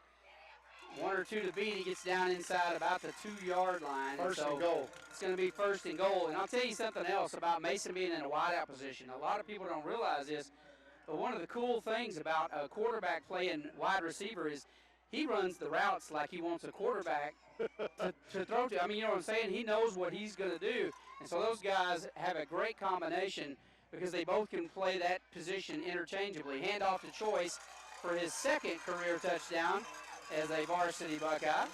Well, Jeff, I can tell you that drive is largely due to number 12. That's Mason Hurt right there doing a fantastic job. I can't tell you enough about the play that he made. That was the wideout throw. Gladewater knew that play was coming, Jeff, and he made it work anyway. Got blasted in the process, but delivered an absolute strike.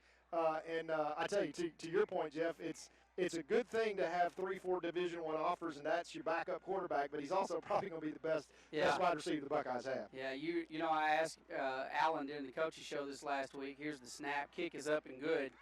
I asked Alan during the coaches show this last week. I said, hey, now that you're the official head coach, I know you're the offensive coordinator, but now that you're the official head coach, you got any trick plays you want to try that they wouldn't let you try before?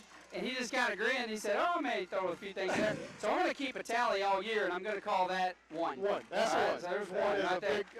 a big one at that, because Mason Hurt just made that one work, Jeff. So let's recognize a few of our sponsors and come back as the Buckeyes take a 14-7 lead. E-Tex is proud to be a supporter of the Gilmer Buckeyes. Our commitment extends from being the technology partner for the new Gilmer High School to installing over 230 miles of fiber optic and equipment in 2020 alone. E-Tex will continue investing millions back into our network to ensure that all customers get upgraded to the fastest internet connections with competitive prices and the best technical support employees in our region. We wish all our athletes a successful and healthy season.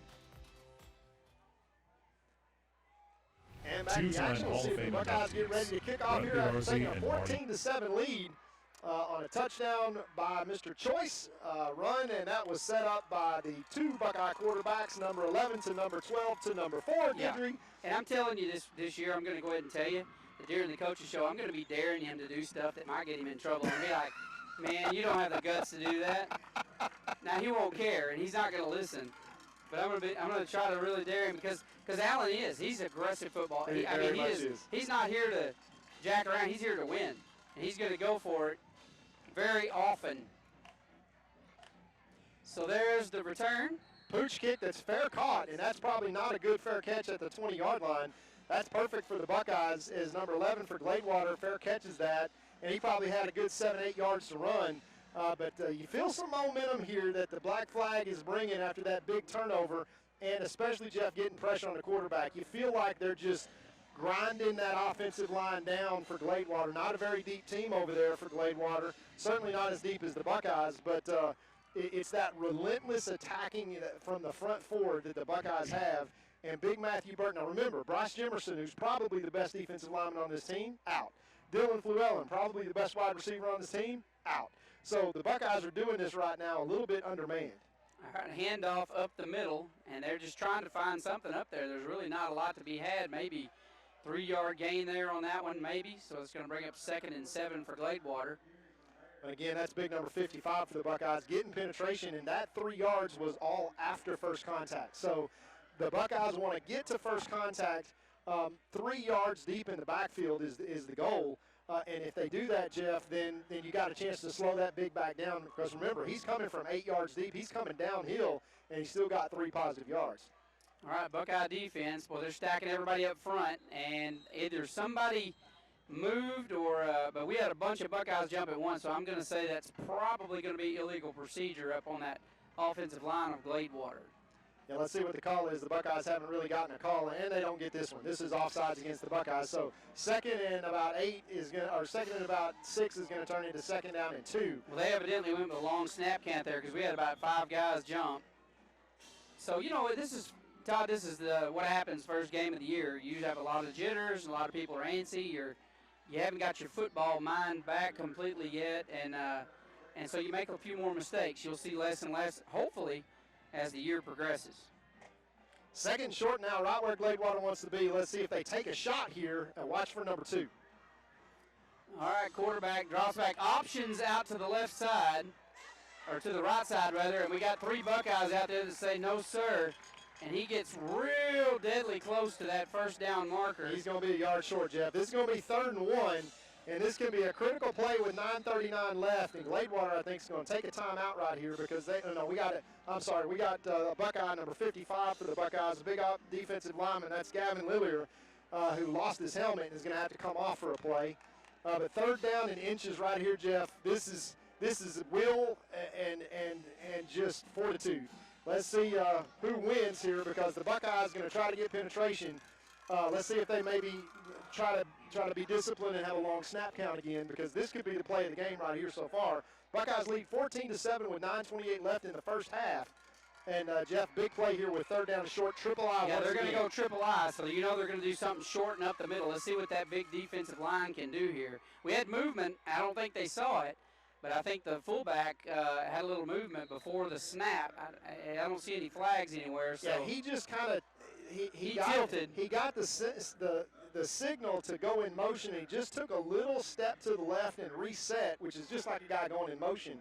So it took another 2 seconds for him to stay set, and that was enough for them to pick up the first down, get that blocking angle, and seal off that inside defensive tackle. That's big number 44. That's Matt Burton for the Buckeyes, and the Gladewater offensive line does a good job there and executes. 1st and 10 now from their own 36 with just under 9 to play in the first half. And the Buckeye defense would so dearly love right now to get another turnover. Let's see if I can be prophetic here. Okay, here's the snap. It's a handoff, number 2 around the left side, and he is turning on the jets. A little bit of traffic, but he is going to get a few yards out of that one around the left side. You know, we haven't seen him as much so far, you know, with 8:42 left to play in the second quarter.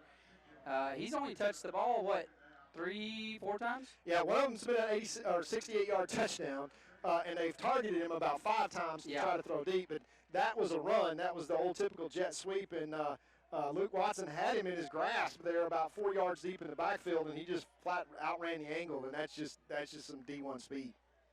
All right, tight set by Gladewater, and again, we got to jump. We don't know if that's us getting a little antsy or if that's them actually, you know, showing some movement up front that we're not seeing. And they're just drawing the Buckeyes off. That's just a hard snap count that they're drawing the Buckeyes off, and Coach Tommy Edwards is counting the push-ups from under you down there. Yeah. As he works that to ad nauseum with that football on the long stick that you see if you ever come watch the Buckeyes practice. Coach Edwards is walking around with the football on the stick, and that's just basically to say don't listen with your ears, watch with your eyes. And that's going to basically be now 2nd down and very short, exactly where Gladewater wants to be. They love so dearly, Jeff, to eat the rest of this clock here in the second quarter and manage to score a touchdown to bring this to a 0-0 game going into the second half.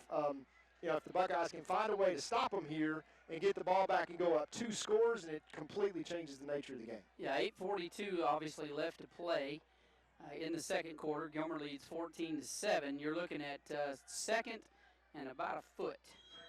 Triple I once again. So you're going to see something right up the middle again. They're going to try to ride right over the back of that center. I don't know what the referees are doing here. They're having a first game too. That's not a timeout, but they've adjusted the football forwards and backwards about half a yard at about 3 different times trying to get it snapped. And they just adjusted it forward on 2nd down and about a foot and a half. And now they're saying, wait a minute, is that a first down? Well, yeah, it is when you move it up a foot and a half. Yeah, it's a first down. So they're getting set down there, and we're going to see what they're going to bring. Gladewater again lining up in that triple I, so it's going to be something probably. Well, they just moved to the fullback. They just moved. He moved it forward. He again. moved it forward. Well, if it keeps moving it forward, it's going to be a first down. So yeah, so they're trying to get a good spot here. So now it really is about 2nd and maybe 10 inches. Yeah.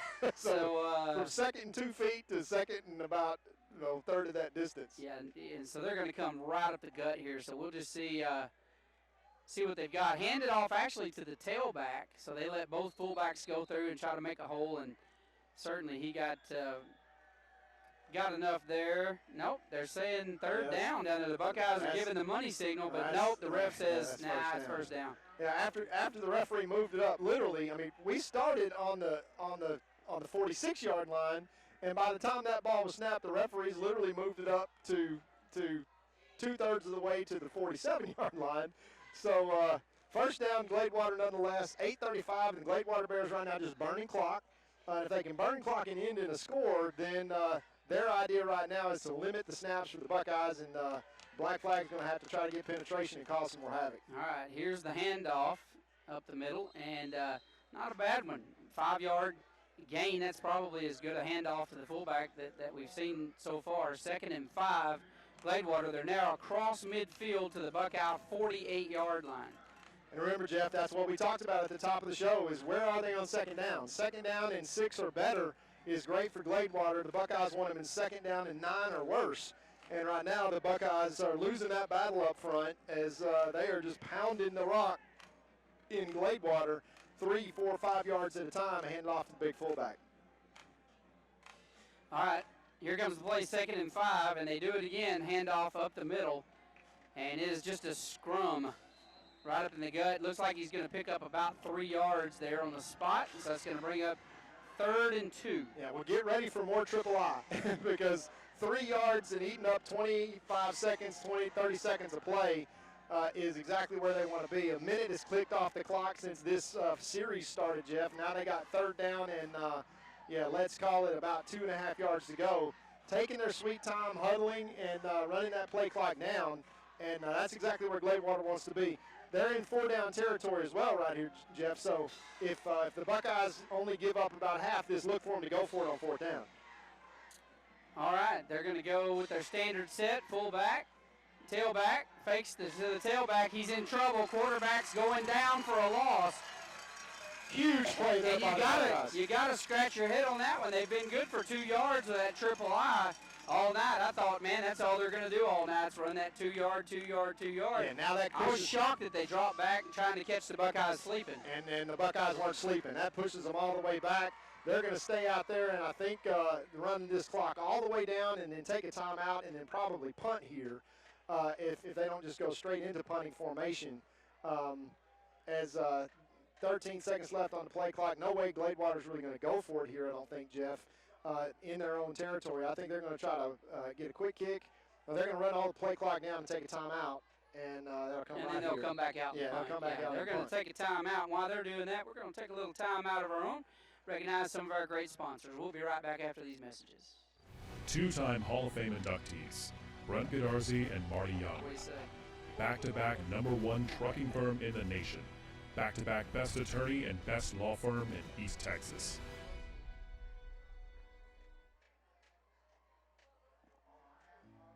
Crowley Funeral Home has been serving families in Gilmer since 1883. Funeral director and Gilmer High School graduate Troy Murray leads the professional staff at Crowley Funeral Home and is committed to providing dignified, respectful, and compassionate assistance to every family in their time of need. Crowley Funeral Home feels strongly about maintaining high standards of excellent service while still keeping prices affordable. At Crowley Funeral Home, we treat your family as our own. And we're back to the action here. I want to send a shout out to our buddy and classmate Kurt Traylor. No. I'm insulted. There will be no shout outs to Kurt Traylor because he just sent us a text that said, you guys look old on TV. Well, and I responded, we look old in person too. Yeah, I resemble that remark. Shout out to Kurt and Jeff down in San Antonio and Go Road Runners, and they are UTSA, and we are big UTSA fans now, and as the Gladewater Bears are punting. Almost blocked. They did a little quick kick there, and that's going to be fielded by Cody Guidry down the right side. And not a lot, he's going to get back down to the 35-yard line. So that's going to be 1st and 10 on the 35, and that's good field position for the Buckeyes That is a offense. massive heads-up play for Cody to field that punt and get what he could get because that's about a 17-yard swing, and that is big yardage. That's just smart football by Cody Guidry to pick that one up. And BT and the Buckeyes will have it 1st and 10 from their own 35. 6:03 left to play in the half. And Jeff, a huge opportunity for the Buckeyes to put more points on the board and get a little distance between them and the Gladewater Bears. All right, here we go. Tennyson in the shotgun. Smith, the back, low snap. Tennyson picks it up, fires one down the field, and look who's wide open for a Buckeye touchdown. And boy, did they make that look good. That was Spraglin. No, that's Jet number Jones. 6. Was that number 5? That's Jet Jones. That is Jet Jones who catches that in stride, and that's number 6. That's number 6 is Marche Spraglin. Yeah, so Marche Spraglin. just ran away from everybody, and that's not surprising. See, Todd, not only do you look old, We're your blind. eyes are gone. Yeah.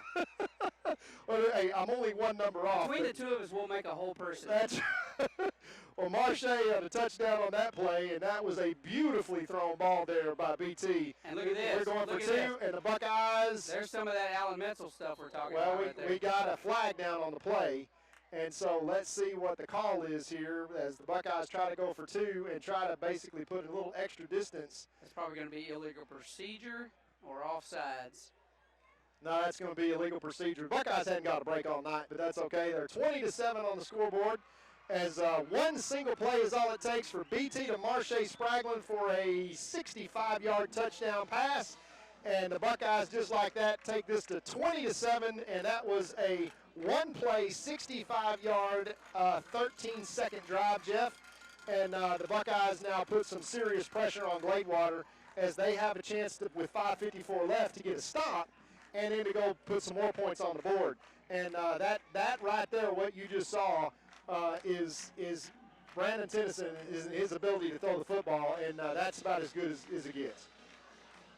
We'll be right back after these messages.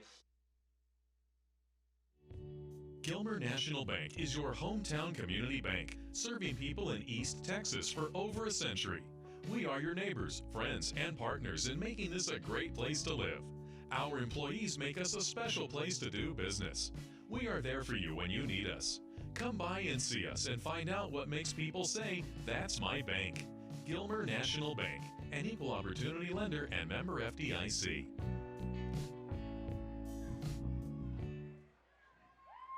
All right, back to action. Jack Murphy Stadium as the Gilmer Buckeyes, behind the arm of Brandon Tennyson, mount a 65-yard drive in one play that takes 13 seconds to Marshe Spraglin, the speedster, and he didn't slow down or break stride, and that is about as pretty a pass as you can draw up there from number 11 to number 6, and that was 4-6 as the Buckeyes go for two and get a flag called against them, and so that's going to stretch the lead to 20-7. But right now, Jeff, you feel like the Buckeyes maybe have the Bears on the ropes here, and with an opportunity to, with 5:54 left and 2 timeouts, they can certainly get the ball back. And as you just saw in that one-play drive for 13 seconds, they don't need much time to score. Yeah, absolutely. I mean, this is just typical Buckeye football: explosive, quick scoring, and you saw that on with Spraglin down there. What a great pass by Tennyson. That's going to hit the end zone, bounce through the back, and bring it out to the 25. So Gladewater's going to come out first and 10 on the 25. But, man, you know, you talked about this earlier, Tennyson, how he looks right now. I mean, that young man's very poised in the pocket. Him and Mason both. We were so blessed to have two of those guys. I mean, they can both sit back. They're relaxed. They're poised. They've got some experience now. They're a little older. And, man, he just sat back and put some touch on that ball. That was about probably a 40-yard, 45-yard pass. It made it look, easy. Made it look easy. If I'm going to throw 45 yards, I'm going to throw it 3 times, Punt, pass, and kick. Yeah, that's exactly right, to get to 45 yards. But they make it look so effortless. They're just so well coached and have been for years. Just the tradition continues. So let's see what the Buckeye black flag defense has in store. Handoff around the left side, and we have blown it on the left side. So they are chasing him down as he crosses midfield all the way to the Buckeye 34-yard line, and that is a big gain for the Bears. Yeah, that is a huge gain as the entire left side of the line just got collapsed there and kicked out the end, and that is going to be a huge first down. And again, that's number 8, who shows that he's got wheels, and Gladewater's all about that big play, Jeff, and they're going to need some to climb back in this game as the black flag gave up a big chunk there. Now it's 1st and 10 for Gladewater from the Buckeye 35. All right, they're going with a tight set offensively. Quarterback goes under center, and it's a quick pitch out to the right side this time. And again, got plenty of room to run, and he runs backwards. Going to be a big mistake for him as he lost 10 yards trying to run around. Never try that on a black flag defense. And he'll be running some laps for that one on Monday as he goes all the way back to the 42-yard line. Big break there for Gilmer, though. Yeah, you may get away with that. That's just that quick pitch. And number 21 there for the Buckeyes comes up from a safety position. That's Kiki Johnson. And he's in hot pursuit and gets him turned. And once he turned him around, boy, he started heading back north, and that was the wrong direction. Now 2nd down and 17, and Jeff, what a difference a play makes in terms of the momentum of this game. Bucks lead 20-7 with 4:50 left in the first half, and a good opportunity to get off the field here with 2nd long. Oh, bad snap for the Gladewater Bears, and they are losing yardage fast as the quarterback falls on that one around the, now it's back over midfield to the 46-yard line of the Bears. So that was just a couple of tough break for the Bears, and quite frankly, as a hometown boy, I'm kind of glad to see the pendulum swing the other way. Exactly. And that's just fatigue, Jeff. That's a team that just is not as deep as the Buckeyes, and that relentless front getting pounded on. The center gave into the pressure there. Now it's 3rd and forever, but I'll tell you one thing you better do, and that's cover number 2, because that's where it's going. You find number 2, and that is where it's going to go. And let's see how the Buckeyes defend this 3rd and forever. All right, here we go. They're going to hand off number 2, and they're all over him. Look at the black flag defense in action tonight. The 3rd play in a row. They are nailing it. Yeah, Luke Watson just ate that up. Luke Watson, who's going to be, folks, get ready to hear that name a lot defensively this year. Luke is just turned into a beast. I mean, he was last year, but he struggled with some injuries, and now he's back this year, and I've watched him in practice this week, and I'll give you an example of how dominant Luke is on this football team. Braden is a sophomore, and he says, Dad, I'm ready to go, man. I'm ready to hit people this year. I don't know what it is. I'm ready to hit. I'm ready to hit. I mean, I don't mean Luke Watson, but I mean everybody else I'm ready to hit.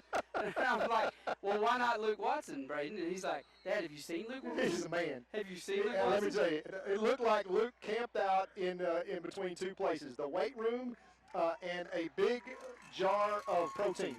Because he's up to about 225 pounds, and I mean, he's not a body fat. He is 6'3" and about 225, and he's fast and athletic, and he's had several offers to play Division I, and he's an excellent student too. But Luke Watson will be playing on Saturdays for sure. But by the time that this season is over, that is the most mature physical specimen that is on our high school football roster right now, and he's a full-grown man now. He really has. He's a big guy. Gladewater takes the time out because it's 4th and Dairy Queen, and so they wanted to talk it over, and I'm not sure what they want to talk about.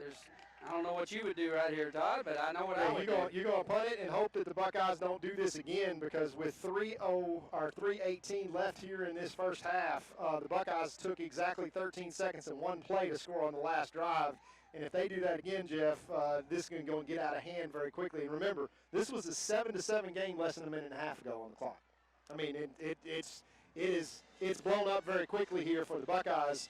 And if they can put one more on the board and at least be halfway to 50, I'm not sure Gladewater, with the style that they play, can actually score that much to even get back in the game. All right, so going to punt here, and it's a poor punt by Gladewater, and does not take a bounce for them. And look at Guidry picking it up. He said, I'm going to take some yardage, 2 stiff arms down the left side. This is why I love him, Todd. This is why I love this kid. He is tough as nails. I mean, stiff arms 2 guys, picks up that punt, and literally picks up 45 yards. Now, we've got another flag down, surprise, surprise, and we will see what the call is going to be.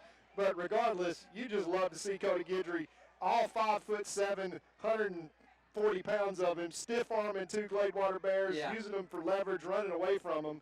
And that is going to be a penalty at the line of scrimmage. So that may even be an offsides penalty, Jeff, and they go punt it again. But I'm not sure what the call is going to be here. Yeah, it was a poor punt. Gladewater doesn't line up. Evidently, they don't have a deep snapper, or maybe that's some kind of strategy. But their punter's not lined up as deep as a normal, punter. And so he has to get the ball off pretty quick, especially with the penetration the defensive line has had tonight. And we nearly blocked the first little quick kick they did. And so I'm not sure what the strategy is behind, what do you think he is, like 6 yards, 7 yards, maybe offline of scrimmage? Maybe 8, and he catches it and takes 1 step and punts it, which is why it was such a poor punt. He's almost kind of kicking it off the side of his foot, but obviously they're gonna re-kick this, which means it's got to be a penalty against the Buckeyes. And it's kind of been a flag fest, and it's kind of been one-sided. They're going to say personal foul against Gladewater. That's a shot to the head. And that's got to be essentially a decline penalty. Illegal hands to the face against the Bears. Yeah. Yeah, so the offense is going to go back on the field, and that's going to be tacked on to the end of that run. So now, Jeff, remember, 13 seconds ago, Gilmer was going to have the ball at their own 30. 13 seconds later now, after this penalty and that great return by Cody Guidry, Buckeyes going to have this ball in the red zone of Gladewater. And like I say, in less than 2 minutes here, from 5 minutes, 6 minutes, where this was a 7-7 ball game, the Buckeyes have put a whole lot of points on the board, or have an opportunity in a very short period of time. And it's hard for Gladewater to play from 3 touchdowns back. Their style is not conducive to playing catch-up football. No, and literally, the marker currently, they're going to talk about this and try to figure out what they want to do. There's been a lot of deliberation in this game. It's literally like the marker's setting, 4th and 40. Literally. and you can see it down there on the field. And so that's gonna back them up even more. In the red zone, Jeff. So it's going to be first and down, from the first 20. and 10 from the 20. So the Buckeyes are going to start this drive in the red zone right here. So BT and the Buckeyes are going to come onto the field with 3:05 left in the first half, Jeff. And I hate to sound like a broken record, they put in the end zone quickly here. They still have 2 timeouts left. The Buckeyes may be able to put 2 touchdowns on the board in 3 minutes. All right, they're going to send trips to the right, 2 receivers to the left. Tennyson's by himself. Screen. Number 17, Rowan, he's going to hit the end zone. Touchdown, The sophomore gets his first touchdown. And you're going to hear that young man's name a lot in Gilmer football over the next few years. He is a very talented football player. And I tell you what, Jeff, every single day when Stump was out there with BT throwing, Rowe was out there catching passes. And that took one play. That took 8 seconds. And with 2:57 left, it's now 26-7 with the Buckeyes looking for the extra point and 2 timeouts left. This game just got out of hand for the Gladewater Bears. Like I said, you got 3 minutes left in the game. It's 26-7. Or in the first half. And in the first half. And so there's still a lot of game to play just in this first half, like you say. So here's the snap. Kick is up, and certainly it is good. And we're going to be right back after we recognize our sponsors. Thanks for tuning in to Buckeye Radio. Hey, East Texas, Matt Darby here, and I serve as one of the pastors at New Beginnings Baptist Church in Gilmer and in Longview. Let me ask you a question. Are you looking for hope in your life right now? We believe that the answer is Jesus Christ, and every Sunday we fix our eyes on Him and we worship Jesus together. I want to invite you to one of our worship services at 8, 9:30, and 11 in Gilmer and in Longview. We'll see you there.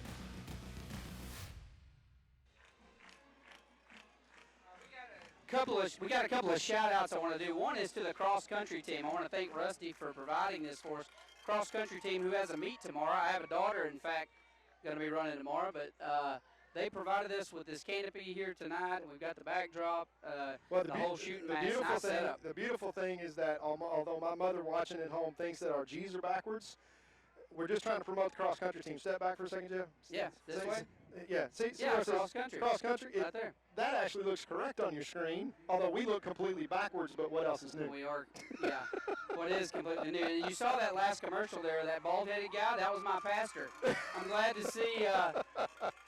see all the sponsors that we have, and even New Beginnings Baptist Church, where I attend church, stepping up and supporting the Buckeyes. Thanks for doing that, Matt Darby and Todd Connitz. We appreciate that. Very much appreciate it. And Hernandez, Jeff, kicked it at number 2 the last time, but he kicked it out of the end zone. Let's see if that he does it again. He's got a big leg, but let's see if they don't pooch it this time. No, he's kicking it deep. Here's the kick. It's going to be a deep one, and it's going to be fielded right at the goal line. And he's going to bring it upfield, finds a gap, and look at this. One man to beat, and he is headed to the house, and he will take this one all the way back home. And now, we had a block down here. I guess it was a clean block, but man, what a runner. And we talked about this in pregame, Todd. Watch out for number 8. The guy runs a 10-8 as a freshman. He is a speedster and can move down the field. He's already rushed for 4,000 yards in his career. He can do that to you, and he just happened to find the one hole that was probably on the field, and just like that, Gladewater battles their way right back into the game. Yeah, 2:41 left, and the problem is they left the Buckeyes 2 minutes and 41 seconds. Kiki Johnson hustles on the field with a what they call a sudden change with an extra point left to come. But, you know, you saw Coach Metzel pooch kick it and get great field position at the 20. And the last time, Hernandez kicked it deep and over the head of the speedster, number 2. That time they kicked it to number 8, and he made him pay. And like I say, Jeff, that combination of number 8 and number 2, that is very likely the most talented group in terms of skill position guys that the Buckeyes are going to see all year. Both those guys are going to be playing on Saturdays on television next year. Yeah, you already got schools looking at them. Oh, my goodness, yeah. And so they definitely are. So we got 2:41 left to play in the half. Gilmer leads 27-14. We'll be right back after these messages. Janice Gage, your local farmer's insurance agent, can take the mystery out of selecting the right insurance coverage for your needs and budget with a farmer's friendly review. Come see Janice at 606 West Tyler Street in Gilmer for insurance on your home, your car, your life, or even your business. Be sure to ask about Farmers Smart Insurance discounts. Give Janice a call at 903-680-2480 to set up your farmer's friendly review. And we're back to Jack Murphy Stadium where the Gladewater Bears take a 102-yard kickoff return to the end zone to make this 27-14. So, Jeff, what in the first quarter was 7-7 and really played to a draw with both teams having big turnovers deep in the other's territory. The Buckeyes seem to create a little break here, but that kickoff to number 8, I bet you Coach Metzel wishes he had that one back and says, don't kick it to him anymore. All right, here's the kickoff by Gladewater. It is a high, short kick, going to be fielded on the 26. That's Cody Guidry. You would think they wouldn't want to kick to him. He gets out past the 40 to the 42. I also want to thank our title sponsor tonight, Gladewater and Young. These guys step up and sponsor like everything in town. In a big way. Of course, I mean, they step up for this school district like nobody's business, and they are the title sponsor this year of the entire broadcast. So this game being brought to you tonight, if you're grateful for that, make sure you let Marty and Brent know. Those are former Buckeyes. They've played on this very field as Gilmer Buckeyes, and now they are not only winning as Buckeyes but also winning in the courtroom. So here's Tennyson, fires one across the middle and trying to hit Mason Hurt and just can't hang on to it, so that's going to bring up 2nd and 10. Yeah, I bet Mason wishes that he had that one back. Kind of had to reach back behind him, and it looked like the defender was going to deflect that ball, and it turns out that he didn't have to deflect it, and he got on him a little bit quicker than he recognized, but most of the time he'll catch that one, Jeff. You can see no hesitation in letting BT throw the ball down the field. Not a problem. Guidry in the backfield. Shotgun. BT forced out of the pocket. Going to tuck it and run. Back to the middle. Look at him jumping behind his blockers. Talk about turning something into nothing. Look at this. Just one after the other. Can't get him down, and he picks up a first down +5. A 15-yard gain. Now, he ran 74 yards. And, Jeff, he gained 15. Speaking of picking things up, there's about 4 jock straps that are laying at the 45, the 47, and the 40. Todd, those are girdles. COVID masks. Oh, COVID masks. COVID masks, yeah. Brandon Tennyson absolutely putting on a show with his feet there, turning nothing into a whole lot of something and showing you that. That's just fun to watch. Yeah, I'm telling you, he is absolutely electric. Fun to watch. He brings a whole nother dimension when he pulls it down. Yeah, that is just amazing. What a great run. 2 receivers left and right, and Guidry in the backfield. Another low snap, dumps it out to Guidry, picks up a good block. He goes down the sideline, and he's not stepping out. He's spinning inside for another 3. So another first down there by number 4, Guidry. He is quickly becoming one of my favorite players. Kind of reminds you like a Cole I've already Beasley called it. You need to find your own favorite player. I tell you what, well, BT and Mason and Marche, you take your pick. I mean, you just It'd be hard to pick. It'd be hard to pick. The defensive line's my favorite player tonight so far. Unbelievable penetration by those guys. First down, Buckeyes, 1:42 left to play in the half at the Gladewater 30, and they don't need long to score. All right, here's Tennyson from the shotgun. Fires a bullet. Not sure who he was trying to hit on that one. I think maybe Griffin. And we got flags on the play. We got some laundry down. Yeah, it's going to be a late hit and roughing the quarterback, and that's going to pick up 15 for the Buckeyes, I think. That's going to be holding against the Buckeyes and move them back. Far be it from me to think that the Gilmer is going to catch a flag tonight, but that's going to move them back 10 to the 40-yard line and bring up 1st and 20. Which with 1:32 left and the way that BT can kind of sling it around, that may not necessarily be a bad thing. Give them a little more room to operate, as you can see that in short time situations, 2-minute drill type things. You know, the Buckeyes, Jeff, have scored twice already in this quarter in one play. I mean, they got no problems with big plays. 3 receivers wide to the right, 1 to the left. Now we got Smith back in the backfield. From the shotgun, here's the snap. Tennyson dumps it out to Smith. Turns on the jets to the right side. Breaking tackles, looking for a gap. He found it. One man to beat, and he does. Touchdown Smith. What a great run. And flag on the play. Of course. As we've got a little extracurricular. That's not going to affect. I don't think he looked like he was calling a hold there, but I think it was just a little extra activity after the play. So that's going to be interesting. Well, we will see because if the Buckeyes score, the first thing we've been kind of conditioned over the last 2 or 3 minutes to do is go look for the flag.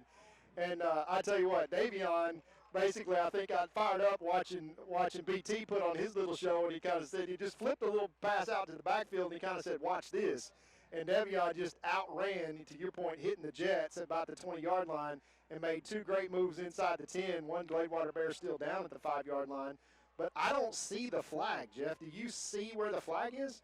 Yeah, I saw where they threw it. It's actually, I think you may have picked it up, but it's standing. It was thrown in. No, it is. It's over on the 10-yard line. You can see it. He's about to pick it up. But it was thrown directly at some conflict. We had a little extracurricular activity going on after he stepped across the goal line. After the touchdown. Okay. So I don't know if he saw something from across the field that he's coming over, and because I saw him signal hold, and I'm like, what is that? So we're going to find out what the call is here. He's coming over to talk to Alan Metzel. And well, you know what I'm grateful for right now, Jeff, is that Jeff Traylor's in San Antonio, because I can feel him throwing hats and screaming right now, and he would be entirely justified in doing it. I don't think Coach Metz is going to take that same approach, but he is going to have a few questions for the official. But really, with 1 minute and 20 seconds left, another huge play erased for the Buckeyes. But first and 2 now from the 21. I don't think it's going to take us 1 minute and 20 to put it back in the end zone. Yeah, probably not the way they're running the ball certainly tonight, but you hate to see that. You've got a great run there, an electric run, and then call back over something. But again, it's that first week, and a lot of nerves and a lot of guys getting used to it. Remember, some of these guys, this is their first varsity game ever. Other than playing the scrimmage last week. Well, I tell you what, it's not Davion Smith's first. No, it's not his first game. He's been here before.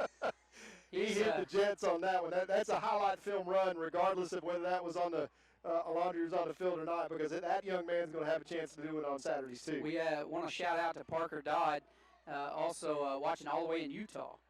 He's out there at school, and he's listening to the game tonight. So Parker, a former Buckeye himself. Now a Cougar. And now a Cougar.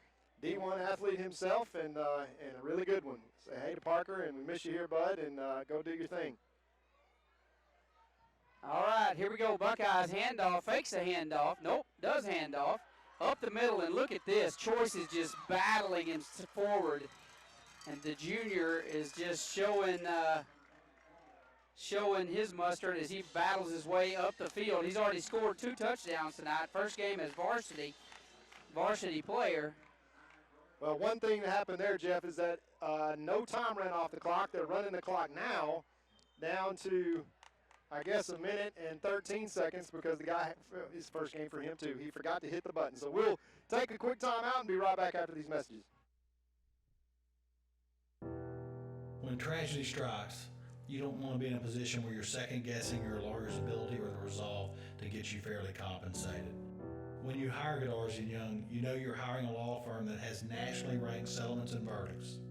We have over 2 decades of experience holding 18-wheeler companies accountable for their negligent action. Don't make the mistake of hiring anybody else. Hire the best. Hire Godarzi & Young.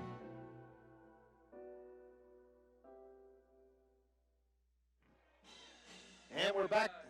I want to point something out there. We just showed a commercial there for Godarzi & Young. We're also going to be able to watch the games, go back and play back all these games on GilmerBuckeyes.com, thanks to the title sponsorship of Godarzi & Young. So those guys always doing stuff, like I said a while ago, for the school, and we really appreciate them being the title sponsor this year. I'm mistaken, Jeff. We do have instant replay. You just go replay it anytime that you want. You just go back and watch it. It's right there. So we appreciate Godarzi & Young very much. Fumble the ball. And look at this. Let's turn it into a touchdown. Yeah, BT goes and scores anyway. Yeah, drops the ball, picks it up, says, oh, can't hand it off. I'll take it myself. Let's just go score. He is electric. He is absolutely electric. And, I mean, that he only needed a little crease, and he was back in the backfield in the defensive secondary before Gladewater even knew that he dropped the ball.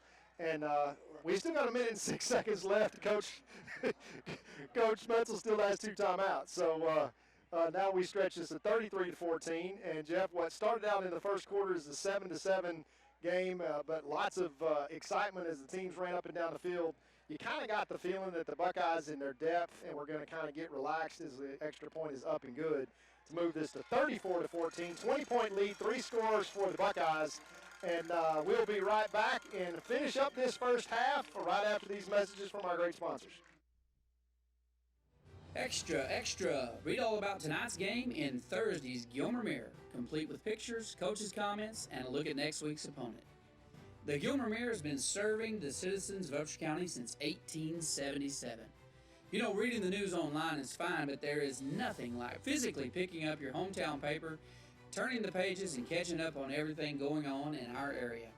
If you're not subscribing to the Gilmer Mirror, you're probably missing out. It's one of my favorite publications, and I know you'll love it too. The Gilmer Mirror, www.gilmermirror.com. All right, we're back to the action. We just got a text from Jeff Traylor, who said he was literally throwing his hat in his home in San Antonio. I believe him. And I believe him. Listen, about 10 years ago, I made a poster of Jeff doing that on the sideline. Somebody took a picture of him, and he was like livid, and his veins popping out. And when I handed it to him, it was like a 2x3 poster, and I framed it and brought it to him. He was like, "Is that really what I look like?" I'm like, every Friday night, and he's like, "Oh my God!" He was really concerned about it, and so we hung that in the men's room, one of the toilets, one of the restroom, one of the stalls. It hangs there to this day. They've left it up there. New coaches come in and go, "Who's this guy?" And so he's at home throwing his hat right now. Well, good. You had every reason to, Jeff. We encourage that activity while you're at home. All right, they're going to field it on the 11-yard line. And looking for that gap again. Look at him fighting forward down to the 30-yard line, and Buckeyes are going to stop his momentum there. So with 57 seconds left on the clock, Gilmer 34, Bears 14.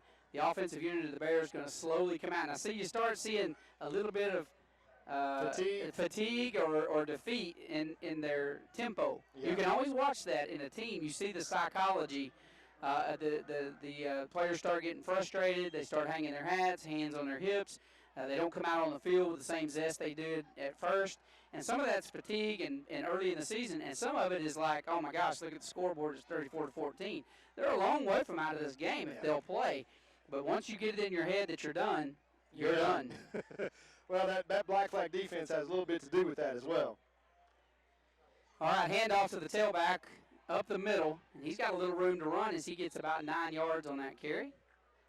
Yeah, he can go now. Make no mistake about it. Number 8 and number 2 for Gladewater are absolute, legit, all-state, 3A guys for sure. And this is a good football team. It's just that, from a depth and execution standpoint, and the fact that, it's been 15 years since Gladewater has, had any success against Gilmer. There's been a couple of times that they've made it close as we have another handoff straight up the middle, and that kind of goes nowhere. But it looks like he pushes forward for a first down. Yeah, I think he got the first, yeah. But with 25 seconds left, the Buckeyes just trying to run out the clock on this first half. 20-point lead now, 34-14. But in the second half, you got to think that the Buckeyes kind of are just getting warmed up and just hitting their stride and have a lot of gas in the tank. And you feel like that it's been all Gladewater can do to just hang around, this long. And kind of you run out of fingers to basically keep, stuck in the dam to keep the leaking from happening.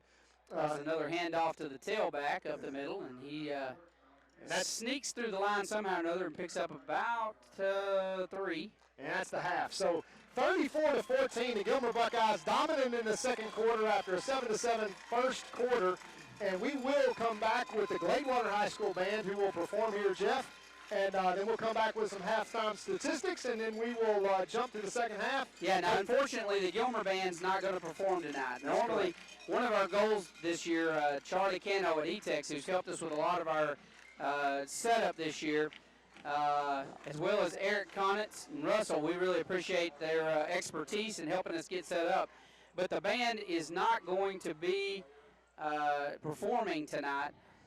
Nor will the Stars be performing tonight. So yeah, that was just got explained to by Joe Dodd. That was a condition of the game. Obviously, these preseason or pre-district games are done on a contract-by-contract basis. Mm-hmm. So Gladewater basically said, look, only players and cheerleaders are going to be on the field for Gilmer, and so their band is going to perform. And obviously, as we look at the schedule coming forward, we're going to be down in Henderson next week.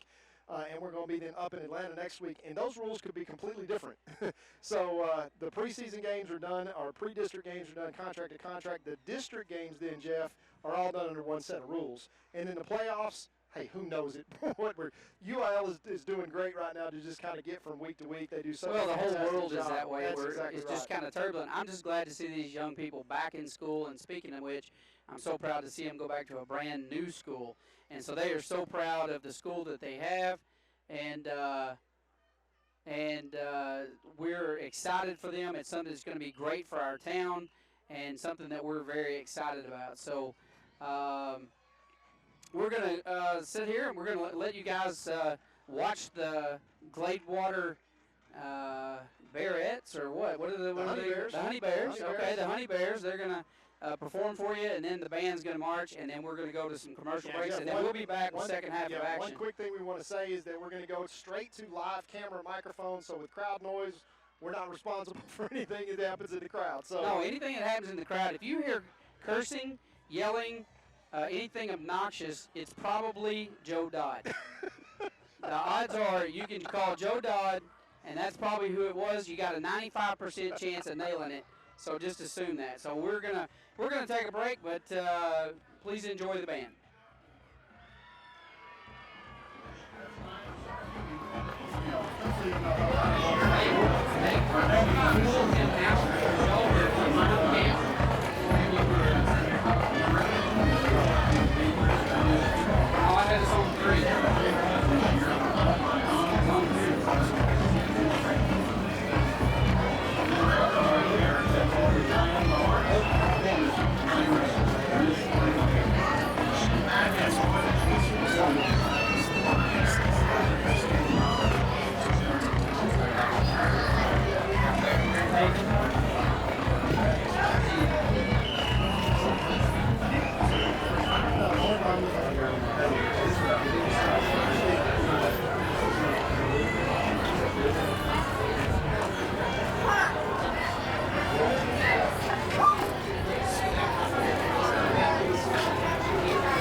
E-Tex is proud to be a supporter of the Gilmer Buckeyes. Our commitment extends from being the technology partner for the new Gilmer High School to installing over 230 miles of fiber optic and equipment in 2020 alone.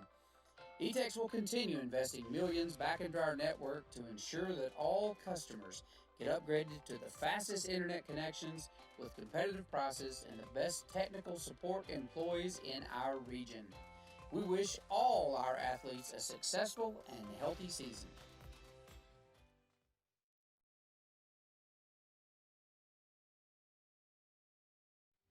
Two-time Hall of Fame inductees, Brent Godarzy and Marty Young. Back-to-back #1 trucking firm in the nation. Back-to-back best attorney and best law firm in East Texas.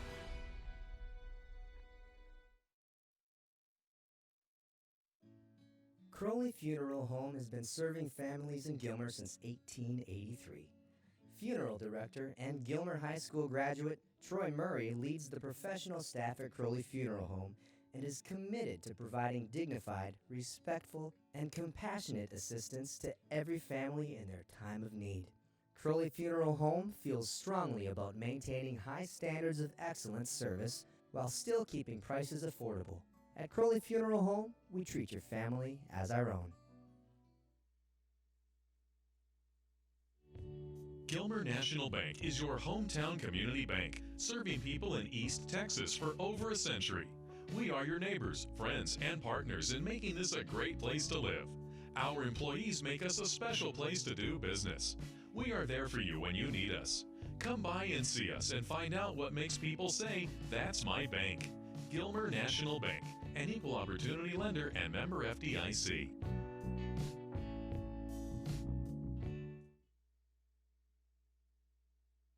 Hey, East Texas, Matt Darby here, and I serve as one of the pastors at New Beginnings Baptist Church in Gilmer and in Longview. Let me ask you a question. Are you looking for hope in your life right now? We believe that the answer is Jesus Christ, and every Sunday we fix our eyes on Him and we worship Jesus together. I want to invite you to one of our worship services at 8, 9:30, and 11 in Gilmer and in Longview. We'll see you there.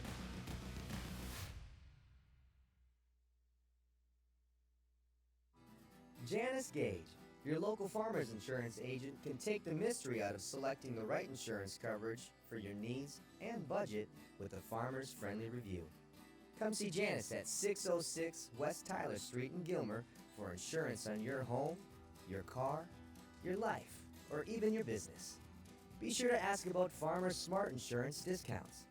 Give Janice a call at 903-680-2480 to set up your farmer's friendly review.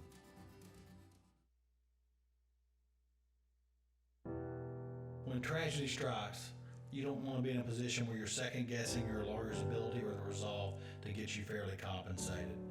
When you hire Goodars & Young, you know you're hiring a law firm that has nationally ranked settlements and verdicts. We have over 2 decades of experience holding 18 other companies accountable for their negligent action. Don't make the mistake of hiring anybody else. Hire the best. Hire Goodars & Young.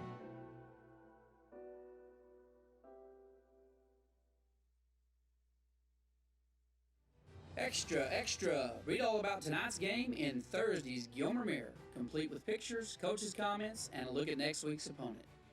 The Gilmer Mirror has been serving the citizens of Upshur County since 1877. You know, reading the news online is fine, but there is nothing like physically picking up your hometown paper, turning the pages, and catching up on everything going on in our area. If you're not subscribing to the Gilmer Mirror, you're probably missing out. It's one of my favorite publications, and I know you'll love it too. The Gilmer Mirror, www.gilmermirror.com.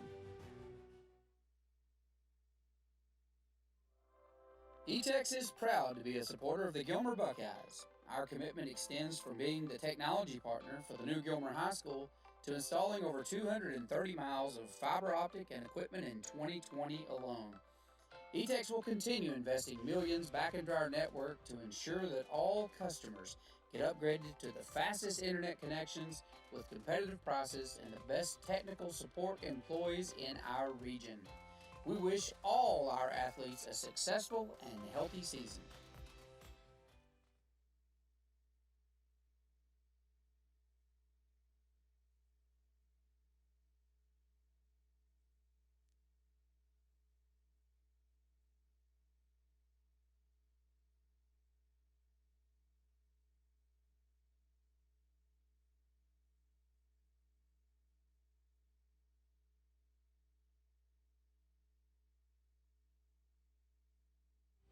Two-time Hall of Fame inductees, Brent Godarzy and Marty Young.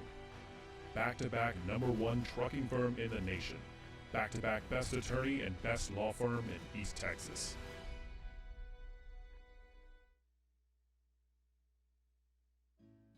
Crowley Funeral Home has been serving families in Gilmer since 1883. Funeral director and Gilmer High School graduate Troy Murray leads the professional staff at Crowley Funeral Home and is committed to providing dignified, respectful, and compassionate assistance to every family in their time of need.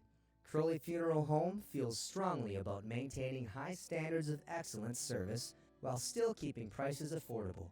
At Crowley Funeral Home, we treat your family as our own. Gilmer National Bank is your hometown community bank, serving people in East Texas for over a century. We are your neighbors, friends, and partners in making this a great place to live. Our employees make us a special place to do business. We are there for you when you need us. Come by and see us and find out what makes people say, "That's my bank." Gilmer National Bank, an equal opportunity lender and member FDIC.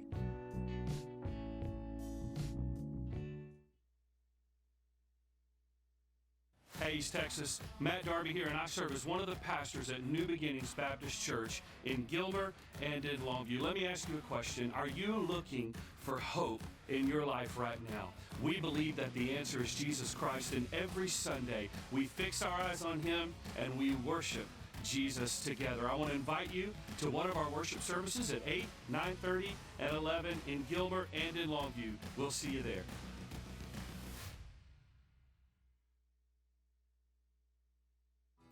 Janice Gage, your local farmer's insurance agent, can take the mystery out of selecting the right insurance coverage for your needs and budget with a farmer's friendly review. Come see Janice at 606 West Tyler Street in Gilmer for insurance on your home, your car, your life, or even your business. Be sure to ask about Farmer's Smart Insurance discounts. Give Janice a call at 903-680-2480 to set up your farmer's friendly review.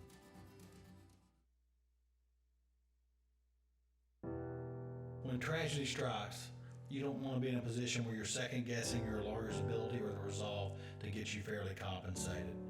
When you hire Godarzi & Young, you know you're hiring a law firm that has nationally ranked settlements and verdicts. We have over 2 decades of experience holding 18-wheeler companies accountable for their negligent action. Don't make the mistake of hiring anybody else. Hire the best. Hire Godarzi & Young.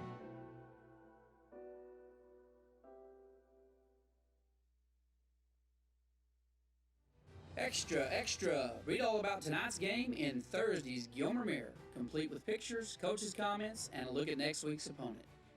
The Gilmer Mirror has been serving the citizens of Upshur County since 1877. You know, reading the news online is fine, but there is nothing like physically picking up your hometown paper, turning the pages, and catching up on everything going on in our area. If you're not subscribing to the Gilmer Mirror, you're probably missing out. It's one of my favorite publications, and I know you'll love it too. The Gilmer Mirror, www.gilmermirror.com. E-Tex is proud to be a supporter of the Gilmer Buckeyes. Our commitment extends from being the technology partner for the new Gilmer High School to installing over 230 miles of fiber optic and equipment in 2020 alone. E-Tex will continue investing millions back into our network to ensure that all customers get upgraded to the fastest internet connections with competitive prices and the best technical support employees in our region. We wish all our athletes a successful and healthy season. Two-time Hall of Fame inductees. All right, folks, we are Brent back to Godarzi the and Marty action Young. here in Back-to-back Jack number Murphy one Stadium in trucking firm in Gladewater, the nation. Texas. Back-to-back best of And we have got some stats for you at the halftime show. And I'm joined now by color commentary, Mr. Todd Robinson. Todd, glad to have you back here. Got some interesting stats. Probably not going to be much of a surprise to those that have been listening to the first part of the game. So I'm going to go through this. And I do want to clarify before I start that if any of our classmates say anything about me wearing cheaters to read this off my phone, I will cut the feed to you won't see any more of this game. It'll be over for you. But here's the score. It's 34-14, obviously, at halftime. Some interesting stats here. First downs, Buckeyes have got 16 first downs versus the Bears have 8. Rushing attempts, the Buckeyes have rushed 18 times for 126 yards versus Gladewater 26 rushes for 41 yards, so they're certainly dominating that area. Passing yards, the net passing yards for the Buckeyes 262 versus 88 for the Gladewater Bears. So they are certainly winning there. Total offensive plays for the Buckeyes, 33 plays for a total of 388 yards. Gladewater Bears, 31 plays for 129 yards. So the Buckeyes absolutely dominating there on the field. Jeff, when you think about that stat of 129 yards, probably 108 of those are on 2 plays. Yeah. Yeah, that's exactly right. And let's just point out that, DJ Allen, the wide receiver, the speedster that's just a junior for Gladewater, and number 8, Elijah Carter, who's a senior. Those are studs. Oh, they really are. They are studs. Penalties. This won't be a surprise to anybody. Gilmer, 8 penalties for 70 yards. Gladewater, 3 penalties for a total of 25 yards. And so that's pretty much, let's look at the time of possession. Time of possession, this is pretty typical for for a fast-paced offense, quick-scoring offense like Gilmer. This is the story since we've been doing this for the last 20 years. Gilmer had the ball 8 minutes and 45 seconds out of the first half, as opposed to their opponent, Gladewater Bears, 15 minutes and 15 seconds. Yeah, so they want to hang on to it, but the problem is when you're 3 scores down, it's difficult to play that type of a game and stay in your game plan. And as Joe Dodd, our stats guru, has told us for years and years and years, the magic number for the Buckeyes is 30. When they score 30 points, basically they're unbeatable. And here you got 34 points scored in the first half. Yeah. And you think that, Gladewater at this point, they're not a deep team. They got 2 big studs, and they've, basically kind of been bottled up outside of a few plays where they've gotten loose. But with Gilmer, you feel like they're just getting warmed up. I mean, especially offensively. Now, we've had 2 drives in the second quarter, Jeff, that were one-play drives. I mean, when's the last time that we talked about the Gilmer offense that was that kind of explosion? And when you really look at kind of the chemistry there, having Brandon Tennyson come in at the quarterback position, you see absolutely the wheels that he brings to the table and his escapability and turning nothing into something. And you free up the captain, the cornerstone of this team is number 12, Mason Hurt. This has been his team really since his sophomore year. It's still his team. It's just his team from a different position. And you see how BT leans on him, how they go to him on fourth down. The trick play where he threw an absolute strike into double coverage. Well, the very first play of the game. Yeah, the very first play of the game. Yeah. So it is really exciting to watch these guys with new faces and new places. But the chemistry here is obviously with the attacking style of defense that the Buckeyes play. And trying to get the ball back to the offense. This is like the Buckeyes of old in the Jeff Traylor era where they just run off and leave you. And that's kind of what happened in the second quarter. All right, here's the kickoff, and we have officially got the third quarter underway as the Bears call for a fair catch on about the 23-yard line. So their offensive unit's going to come on the field and see what they can do to try to put some points on the board, fight their way back into this game.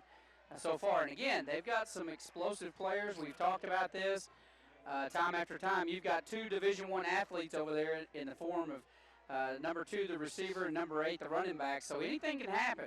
And their quarterback can sling the football.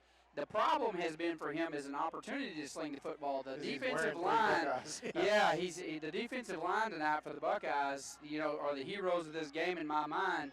They have had great penetration and stopped a lot of the stuff up front. And off up the front, and that's what I'm talking about right there, right from the start. They're just going to shut it down 2 right yards from the get-go. And, Jeff, we talked about it at the top of the show. Second down and more than 9 is where the Buckeyes want to be. This is 2nd and 10. They went nowhere on that. It puts Gladewater in an unfamiliar and uncomfortable position of having to throw the football. That just turns into short, series of the clock stopping when you throw the football and it's not a passing team.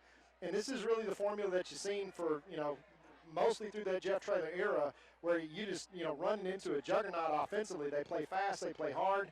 Here's a deep pass out to number 2. Look out because he can just take one pass and then turn it into massive yards as he just takes a little out route for 6 yards and turns it into a 30-yard gain. The Buckeyes respecting his speed and really just knowing that anytime that he touches it, he can go to the house. Yeah, absolutely. I mean, like we talked about a while ago, he's still a deadly player and a definite threat, and you can bet that Guidry, they're playing him. They've got a corner on him, and they've got Guidry back here floating around, and he's going to go anywhere he goes. And there's going to be an all-sides penalty there against the Buckeyes unless they were drawn. And so, again, they're a long way from out of this game. 14-34, I'm certainly not happy with it. We've seen games before. How many times have we thought, man, we got this made, and then somebody comes back in one quarter, puts up 3 or 4 touchdowns on the board. It can happen in a heartbeat, or just some bad luck with, penalties and those kind of things, fumbles, turnovers. So this game's a long way from being over with 11 minutes left in the third quarter.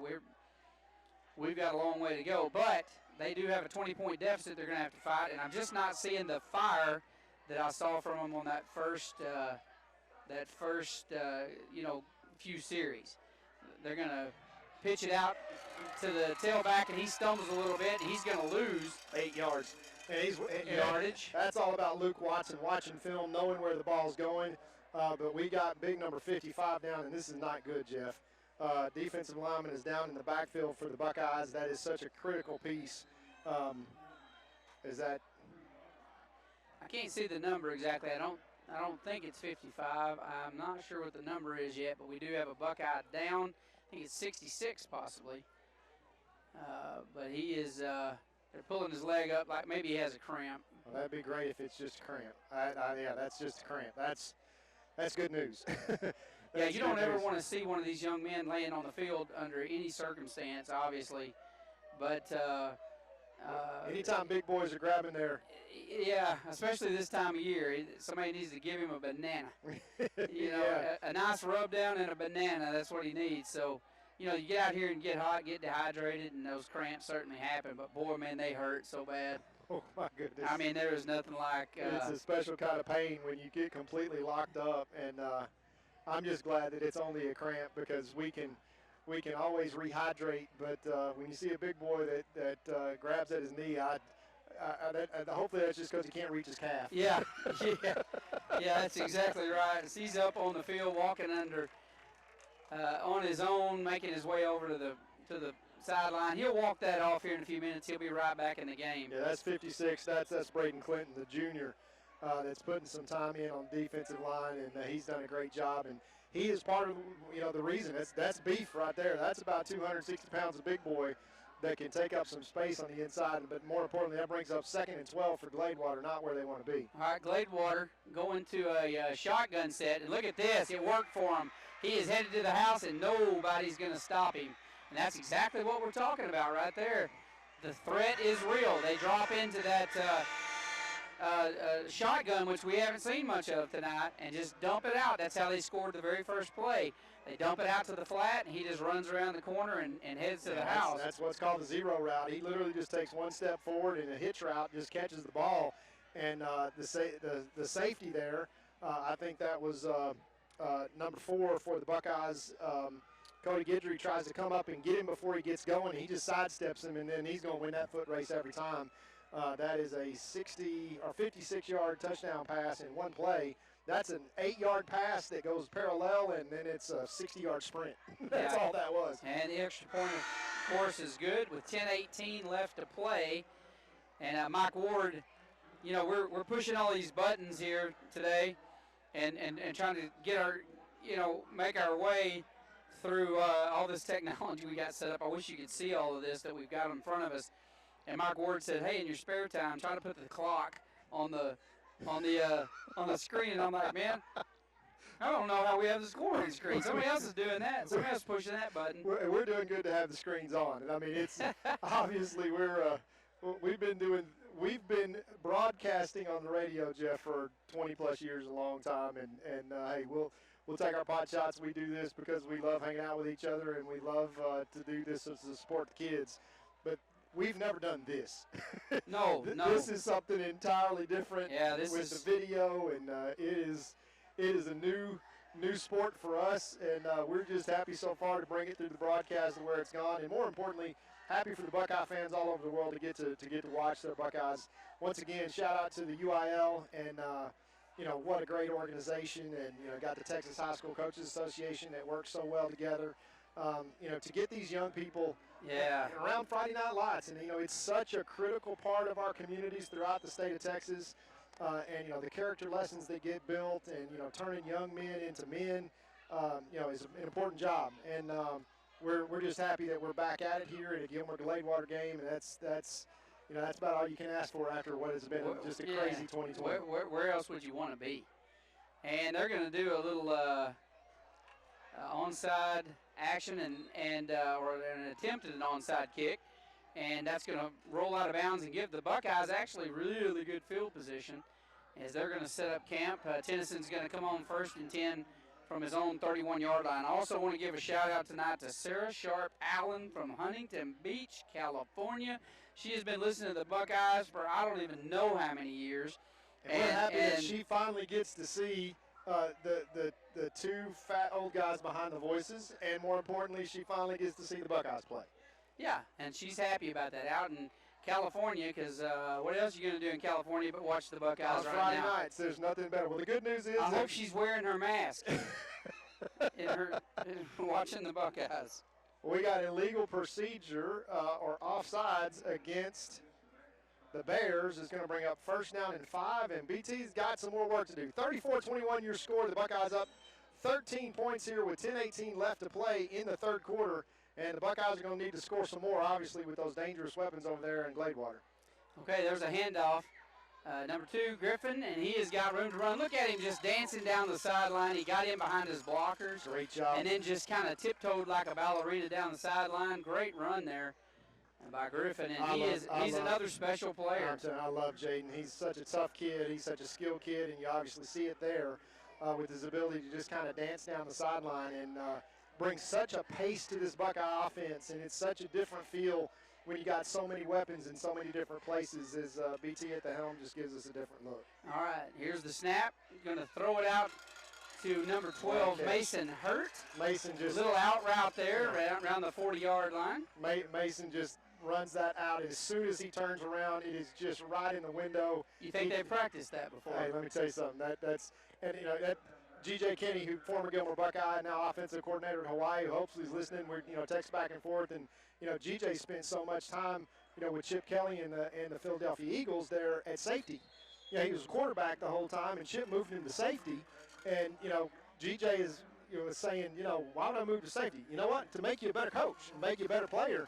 Definitely make you a better quarterback when you understand on the other side not just what those guys are supposed to do, but why they're supposed to do it. Yeah, Guidry up the middle for a first down. This whole experience is really going to benefit the Buckeyes, but it's going to benefit Mason individually. Rolling to his right's Tennyson. Oh, what a pass. Goodness. And Jaden would like to have that one back. On the he run, would love on to the have roll. that one back. That just is a flashback right there of Stump Godfrey. Rolling to your right, throwing dead on the run.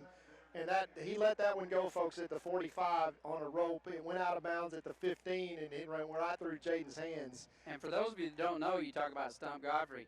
Stump's back. He's in town. He's out here coaching with these kids and helping these quarterbacks. And, man, what a difference it has made for all of our quarterbacks. So we're certainly thrilled to have him back in town. And look at this. Guidry should have been dropped for a loss. He fights his way back to about the line of scrimmage.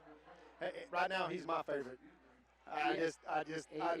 That run to turn 3rd down and 16 into 3rd down and 12 and convertible. Yeah. Obviously, 4-down territory inside the 40, but the Buckeyes really need to answer here. If Gladewater comes back and turns this into a one-score game, now the whole complexion of the game is different. Gilmer needs to, continue to keep their foot on the accelerator here, behind this offense. 3rd down and 11, obviously 4-down territory, but it'd be great if the Buckeyes could pick this up right here. All right, Tennyson drops back. Inside pass, and look at this, just picking up yards like it's nothing. Spraglin is just all the way down to about the 10-yard line, 11-yard line. Just a great job. Hey, he can go too. I mean, he can absolutely go. Oh, man, are you kidding me? That guy's got some wheels now. Between Devion and Marche, now we got a hurt player down, and I hope that's not Spragg.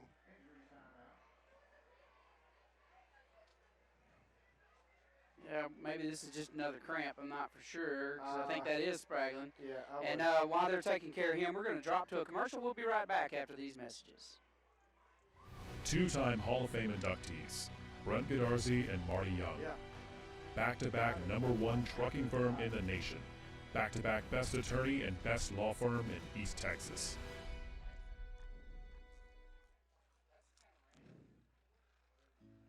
Crowley Funeral Home has been serving families in Gilmer since 1883.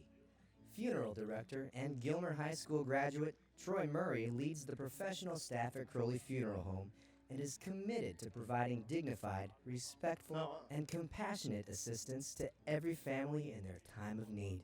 Crowley Funeral Home feels strongly about maintaining high standards of excellent service while still keeping prices affordable. At Crowley Funeral Home, we treat your family as our own.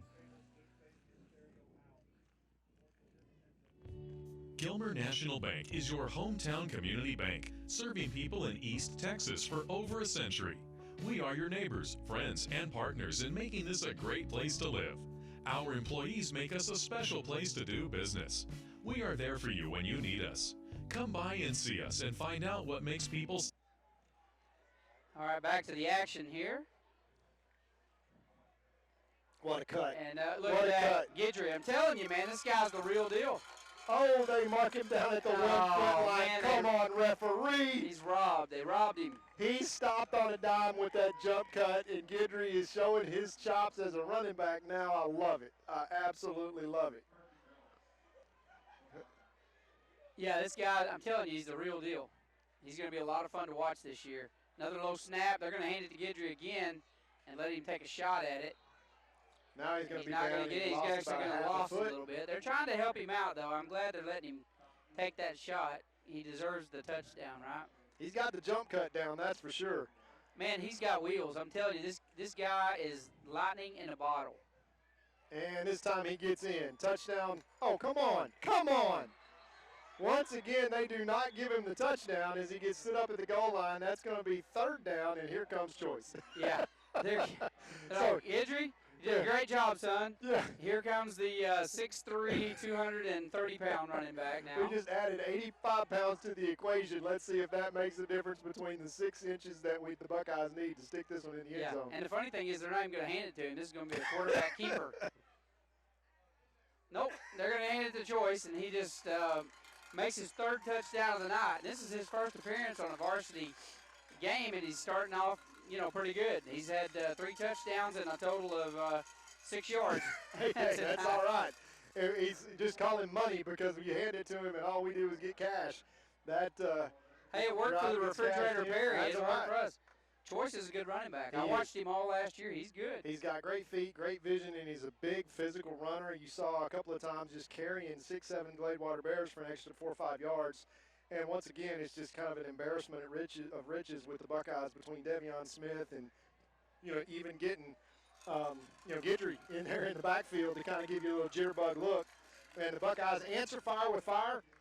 7:45 left here in the 3rd quarter. The Buckeyes take a 41-21 lead here as we continue with the 3rd quarter right after this.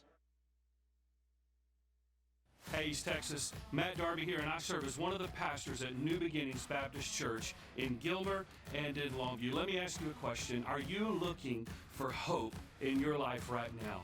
We believe that the answer is Jesus Christ, and every Sunday we fix our eyes on Him and we worship Jesus together. I want to invite you to one of our worship services at 8, 9:30, and 11 in Gilmer and in Longview. We'll see you there.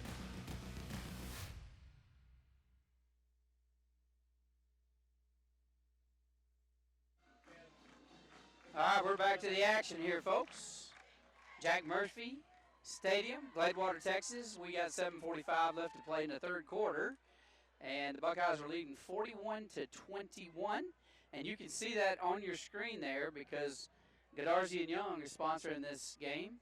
They're going to be sponsoring as a title sponsor of all of the broadcast games this week, and you can thank them for being able to see that score on the screen there. So which keeps you appreciate going. him, Jeff, and E-Tex and Charlie Cano and stepping up the way that E-Tex has to bring us this.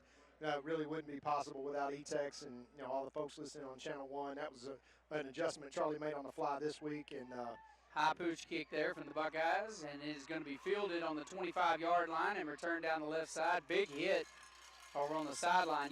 Speaking of Charlie Cano, Charlie has helped us with a lot of our technical setup here this last week along with Eric Connens, and they've worked really well together. And Charlie is listening to some of our audio problems. And remember, we warned everybody in pregame, we may have a few problems, especially here. We're on a wireless network, and, we're on the visitor side under a tent. So we're doing the best we can. We apologize if the sound's not perfect. Charlie writes in and tries to diagnose it right over the phone. He's telling us, here's what's wrong. Da, da, da. And it was something about the flux capacitor and something else. I don't know what he was talking about, but it was like he's on, like I'm going to fix it. I'm like, what are you, crazy? All right, handoff up the middle, and he is running hard out to about the 40-yard line. Going to gain about 4 yards on that carry. Not a bad carry there for Gladewater. and hopefully, Jeff, to that point, with Charlie and Eric and all the great guys we got around us here, this will be better week to week. But just to remind Buckeye fans, a strange way to start the season for the Buckeyes. We're on the road for 3 straight weeks. But I can tell you, when we get home, it's going to be good. We've got we got a much better We've setup. got multiple cameras. We've got a boom mic on the field. Yeah, we're going to put a camera down on the track, so you'll have a close shot. So we're excited about those. Dropping back, looking to pass, and that's going to be overthrown. That's that same little hitch route over there near the flat. And luckily that one's a little overthrown and out of bounds. 3rd down here for the Buckeyes and 5 or 6 from the Gladewater 40-yard line with 6:56 left here in the 3rd quarter. Buckeyes up 20 points. And, Jeff, it'll be huge right now if the Buckeyes can find a way to get off the field here, force them to punt, go down and score one more time, and then maybe we can kind of, run a little clock here and get out of here healthy. But this has been a great showing so far for the Buckeyes on both sides of the ball against a very talented Gladewater team. All right, quarterback dropping back, looking to pass, and that is going to fall incomplete, and that young man would like to have that one back. He knows he should have reeled that one in. Well, he probably sidesteps Jaden Griffin and goes and scores again if he catches that pass. And I'm not sure there's much that the Buckeyes can do about it. Brings up 4th down and 7. I think probably that this will be a punt. If not, then this is Coach Lovelier just basically deciding this is his ball game right here. Is we're either going to convert this or, we're gonna go down swinging. Yeah, I think they are going to. No, not going to punt here, Jay. They are. Oh, surely they're going to punt right here. They are not We're looking punting. at 4th and 6. Nearly 4th and 7. They're going to pass it. They're going to the flat again, and he reeled that one in. He did. So that was a good call as he gets the first down right there short of the 50-yard line. So that'll be 1st and 10 on the 49 for Gladewater, and that was a good gutsy call. Yeah, well, I mean, nothing to lose, down 21 if you're going to, or 20 points. If you're going to stay in this game, you've got to score every single time that you touch it from here on in, and you can't score when you're punting. So that's pretty easy math for the first-year coach for Gladewater, who actually, draws a heck of an opponent for the first game here in the Buckeyes. But they convert here and manage to stay in it for now. Look out. All right, we got a bad snap over the head. He's turned around and just saw about 8 guys coming at him and said, I think I'll lay on it. Wise choice, but that's happened to them a couple of times tonight. And so now from 1st and 10 on the 49, they're going to be, 2nd and 25. Yeah, 2nd and downtown Longview at this point. Yeah, that's right. Now they're all the way back to the 29-yard line. So a lot of distance there. Yeah, not much in the playbook, Jeff, for Gladewater, except for, hey, find number 2 and throwing the ball. I mean, I think you can almost see Guidry comes in again at safety, is going to be trying to kind of double cover, if you can call it such a thing. The Buckeyes in their nickel package with 5 defensive backs, and they're going to find number 2 and try to get 2 guys on him. All right, he launches one. It's a go route down the sideline. What a catch by number 11 for the Bears. And, I mean, right over the shoulder. That is the toughest catch to make in football, and he reels that one in. Great job. So, they went from literally, 2nd and 30. Is there laundry down there? What are they? Yeah, there's a flag down. So, is that going to be? Personal foul. Yeah, that's going to draw it back. And that's a shame because that was a huge play. That was nearly. That was a cheap shot against number 44, Matt Burton. And Burton was trying to get off the field and get out of the way, but luckily the referee saw it, but he kind of comes up hobbling a little bit. But the good news is that takes that big, giant, 36-yard gain off the board and going to move Gladewater back 15. So, the sign right now says 4th down on the sideline, and that is not correct. It's going to be 2nd down again, but that's going to move it back 15 yards. So if you thought it was is 2nd and Longview for this one, this is going to be, 2nd and Lufkin. I mean, this is a forever call. And again, watch Gladewater just pull up and throw it deep to one of their side guys. 3 things can happen. 2 of them are, good and 1 of them's bad. You can catch it, you can get an interference call, you can, not catch it, or you can, get an interception, which at this point is about as good as a punt. So watch them spread it out and try to throw it deep here. All right, looking at 2nd down here, and they're going to throw a little inside route, and pays off as they pick up some big yardage all the way out to the 35-yard line. Yeah, that's number 2 there that gets that all the way in. We got another flag down. And so that a lot of flags tonight. Now they call that a personal foul against Gilmer, which is going to then create an automatic 1st down for Gladewater. And that, I don't know what the call is going to be. And one thing just to mention here, Jeff, that Joe was talking about before, this game was originally scheduled to be played last night. Yeah. So the Tyler chapter of officials that were going to call this game could have had any choice of games that they wanted because they were the top officials. They were going to take Gilmer Gladewater on Thursday night. They got rescheduled and had a different game tonight. So they're trying to find 5 guys that can just basically be qualified to call this game. These guys have never worked together before, and they didn't know last night at this time they would be calling the Gilmer Gladewater game. They had no idea. So and it makes a difference. It makes a big difference. These guys haven't worked together. Before. It makes a big difference. And they're doing fine. There's been a little deliberation tonight, but they're making it through, and I think it's going to be fine for considering the circumstances. I think they're doing a fine job. Well, that's personal foul against the Buckeyes, and it's not an automatic 1st down. So we go from 2nd down and 37 and have a 15-yard penalty, and now they're saying that it's 3rd down because they were saying that's after the play. And now they're going to 4th down, which can't be the case. now they're saying it's first down, which cannot be the case. So it's week 1 for everybody. Yeah, so now they're saying it's 1st and 10 because that's an automatic first down because it's a personal foul against Gilmer. That actually makes some sense. Now, it's been a long time since we watched football games, Jeff, but I thought I remembered that a personal foul is an automatic first down. It was obviously a spot foul as well that went from wherever that foul occurred and moved up 15 yards. So, yeah, so just like that, they go from 2nd and 30 to 1st and 10 on the 49 of Gilmer. Right. So and they're also moving the clock. The clock is running. They're 5:13, and here comes Gladewater up the middle, and not a lot there as the Buckeyes shut that one down. Gain of about 2 yards on the carry, maybe 4 yards on the carry. Yeah, I think he looked like his knee was down, but I think he put his hand down and dove forward for another 2 yards. Good job by the fullback. That's just fullback dive. And to your point, Jeff, it seems like they can do that any time that they want is pick up 3 or 4 with the fullback. But as soon as you think that they do that twice, then they snap it over the quarterback's head or something happens.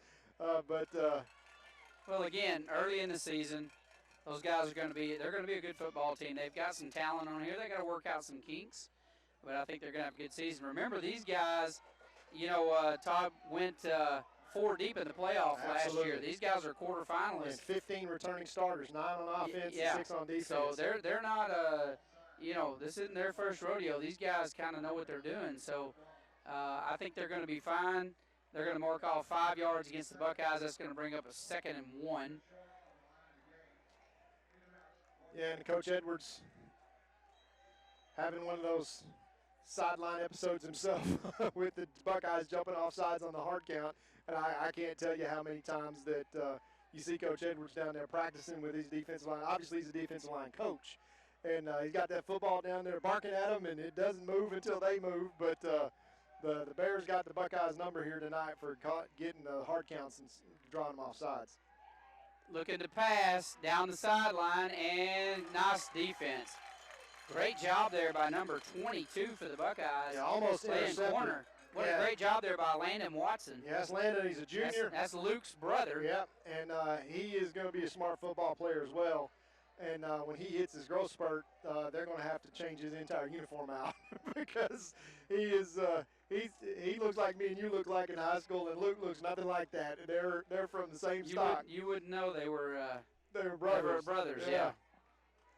3rd down and 1 now, and an opportunity for the Buckeyes if they can come up with a negative play on defense here, can make this interesting.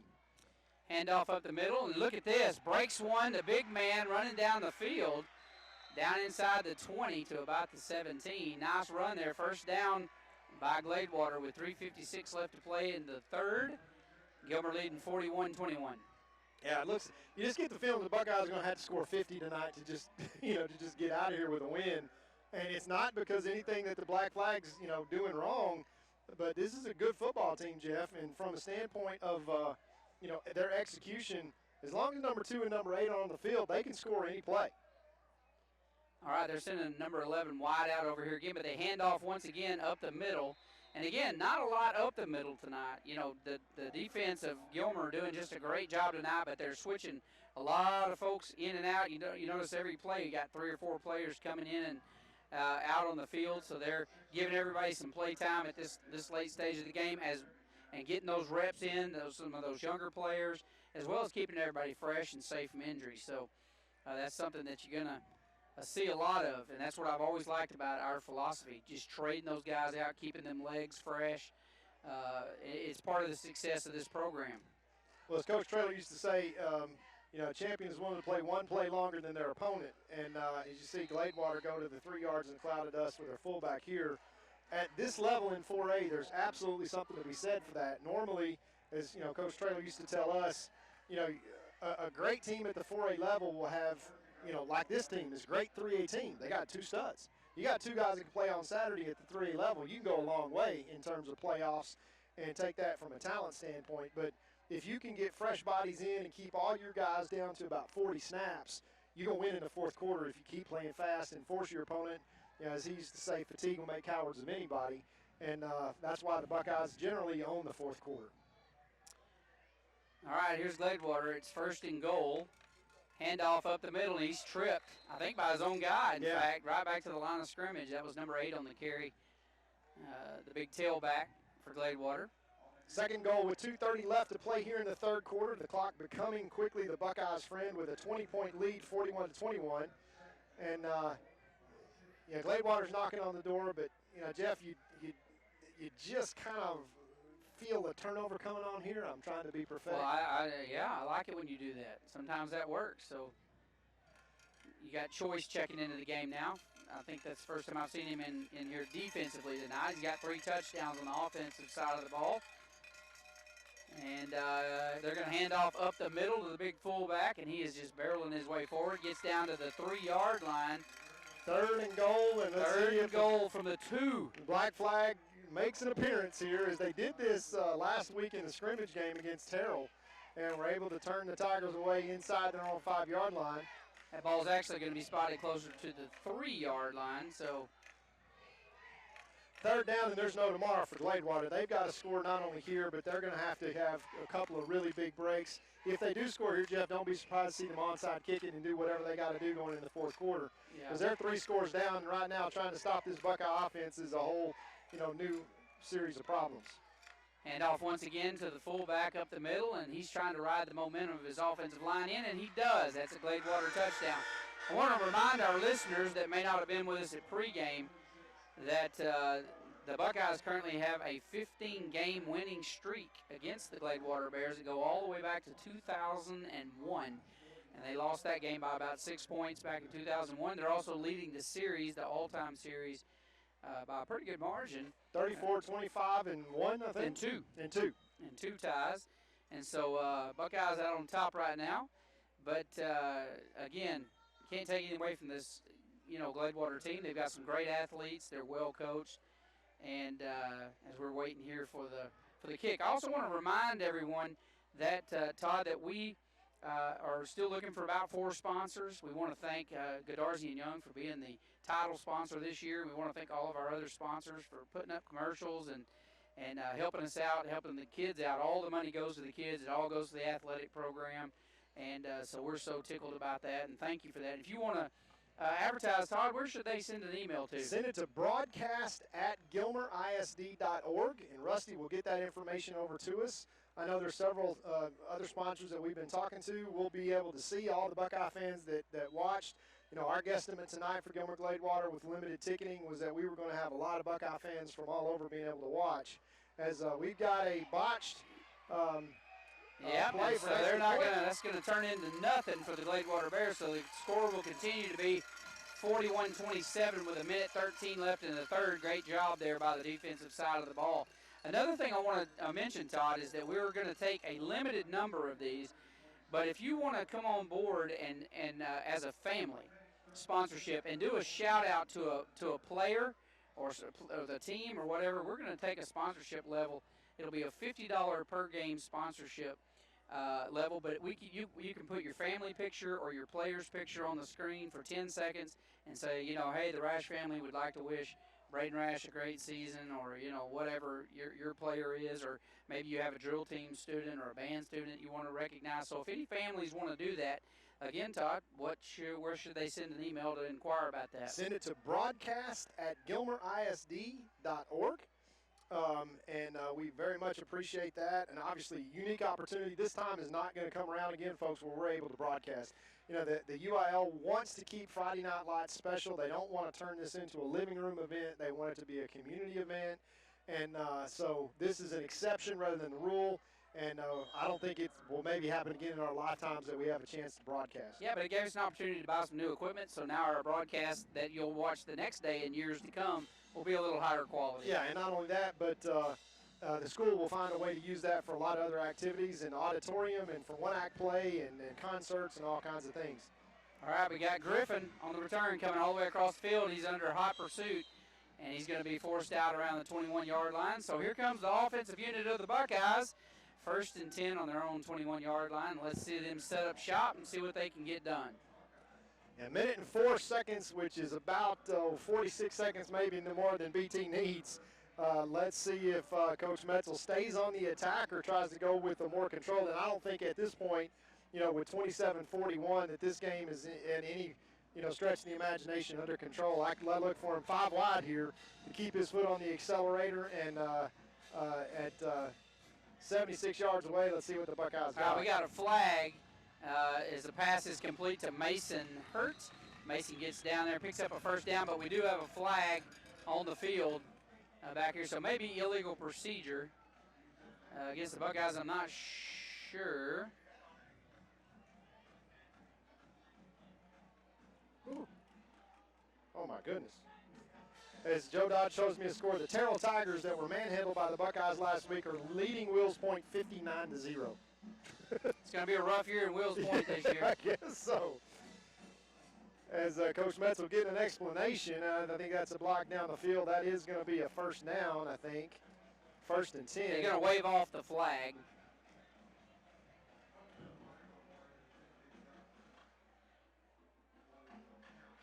Henderson up 21-12 over Liberty Ilo, who's in our district, and we got Henderson next week.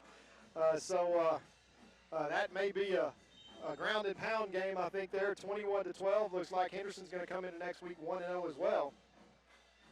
1st and 10 Buckeyes. Low snap, and they're going to hand off to Gidry. Look at this. Bounces out of absolute trash.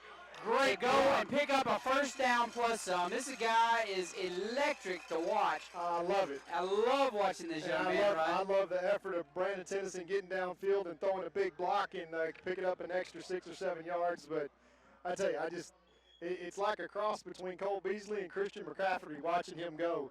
And there's no quit in him, and you think you got him tackled, but you better think again. If you don't put him on the ground, you're going to have a problem as that is good stuff there by number 4, Mr. Gidry. And Cody, let's just say he punches way, way, way above his weight class. Yes, he does. And he is still the back in the backfield. From the shotgun, here's Tennyson. Here's the snap. Hand off to Gidry up the middle. Lowers his head. Picks up about 4 yards on that carry again. And the Buckeyes trying to keep that ball on the ground and eat up as much time as they can off the clock. And that is the end of the 3rd quarter, folks, with the Gilmer Buckeyes leading the Gladewater Bears 41-27. We're going to go recognize some of our sponsors, pay some bills. And Todd, tell them one more time where, if they want to sponsor, they can go send an email to broadcast at gilmerisd.org. Again, that's broadcast at gilmerisd.org, and we'll get right back to you and fix you up. We appreciate all our sponsors. Janice Gage, your local farmer's insurance agent, can take the mystery out of selecting the right insurance coverage for your needs and budget with a farmer's friendly review. Come see Janice at 606 West Tyler Street in Gilmer for insurance on your home, your car, your life, or even your business. Be sure to ask about Farmers Smart Insurance discounts. Give Janice a call at 903-680-2480 to set up your farmer's friendly review.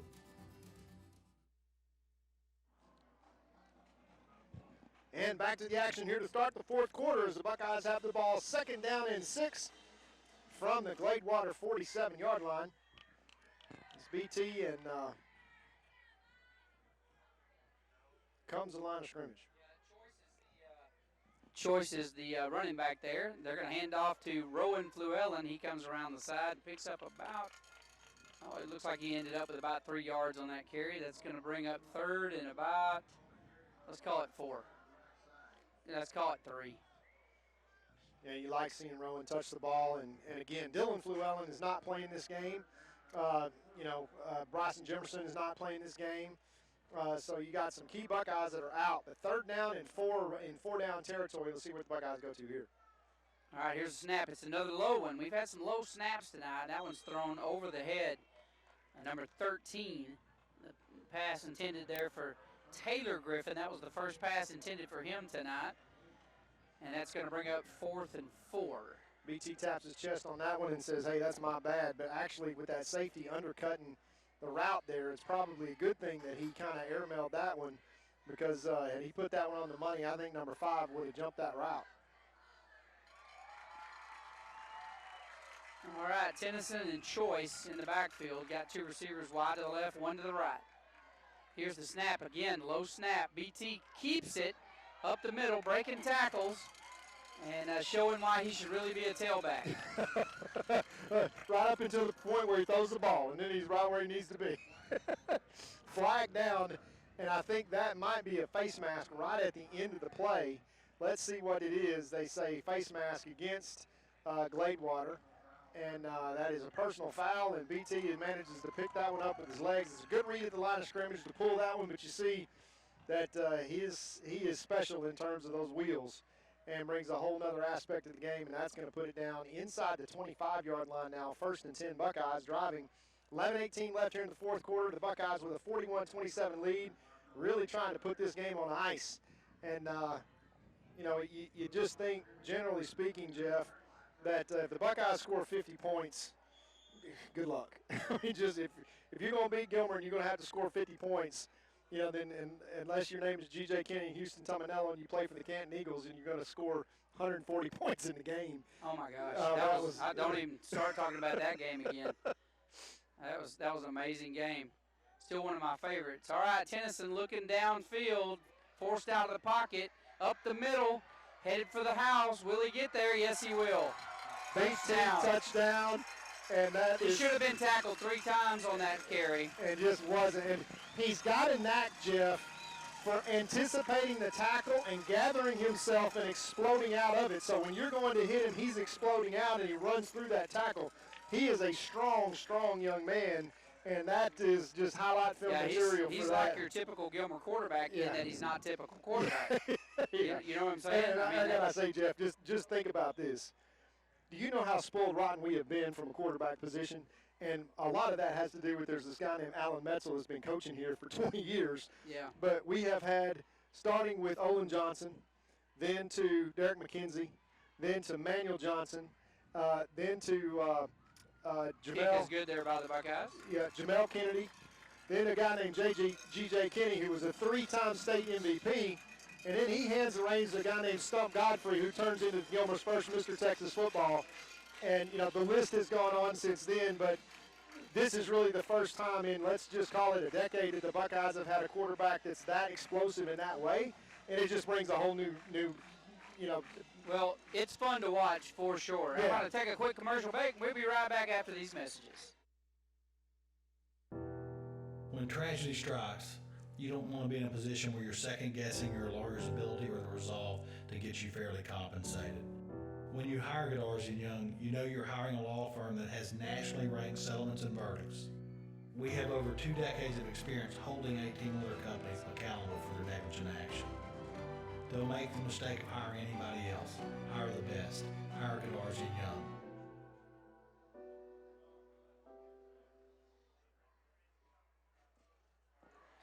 All right, we're back to the action here in Jack Murphy Stadium. And we've got 10:55 left on the clock. In the game, Gilmer leads 48-27. Got this game well in hand at this point, and they are now kicking off to the Gladewater Bears, who I think are a little stunned at the scoreboard.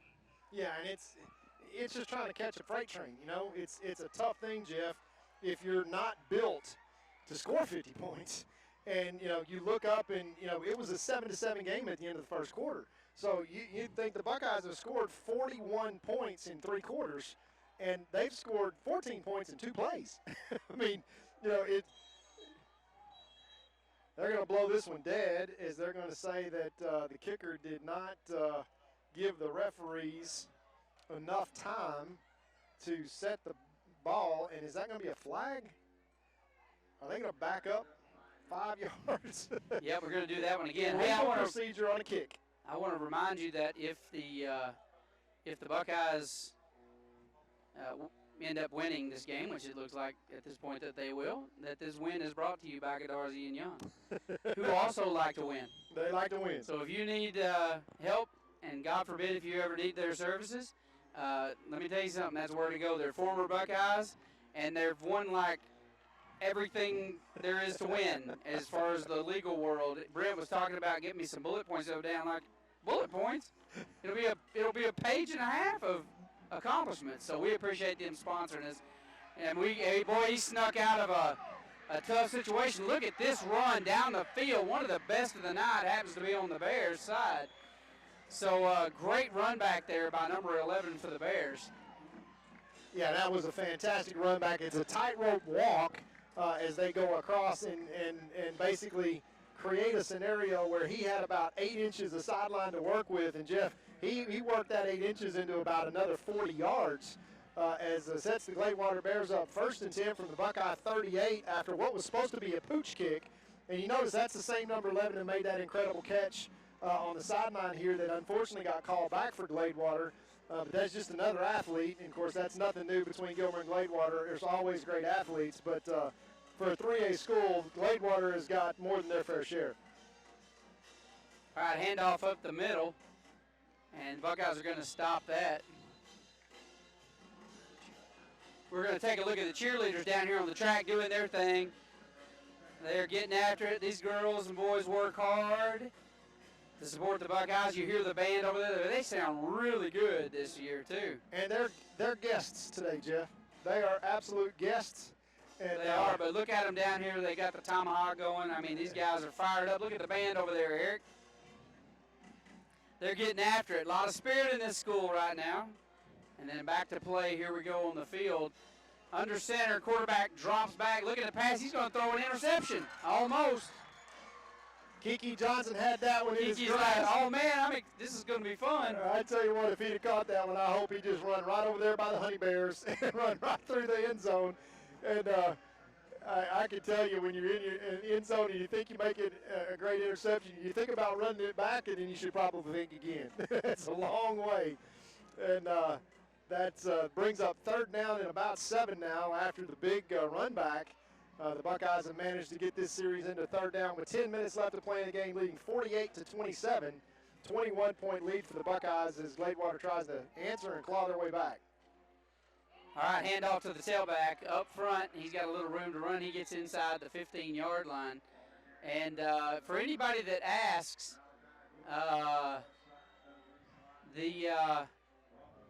when you change coaches, head coaches, I always get questions asked, like, hey, are you guys going to be good now? You've changed coaches, and here's your answer. There you go. Nothing changes. Nothing changed.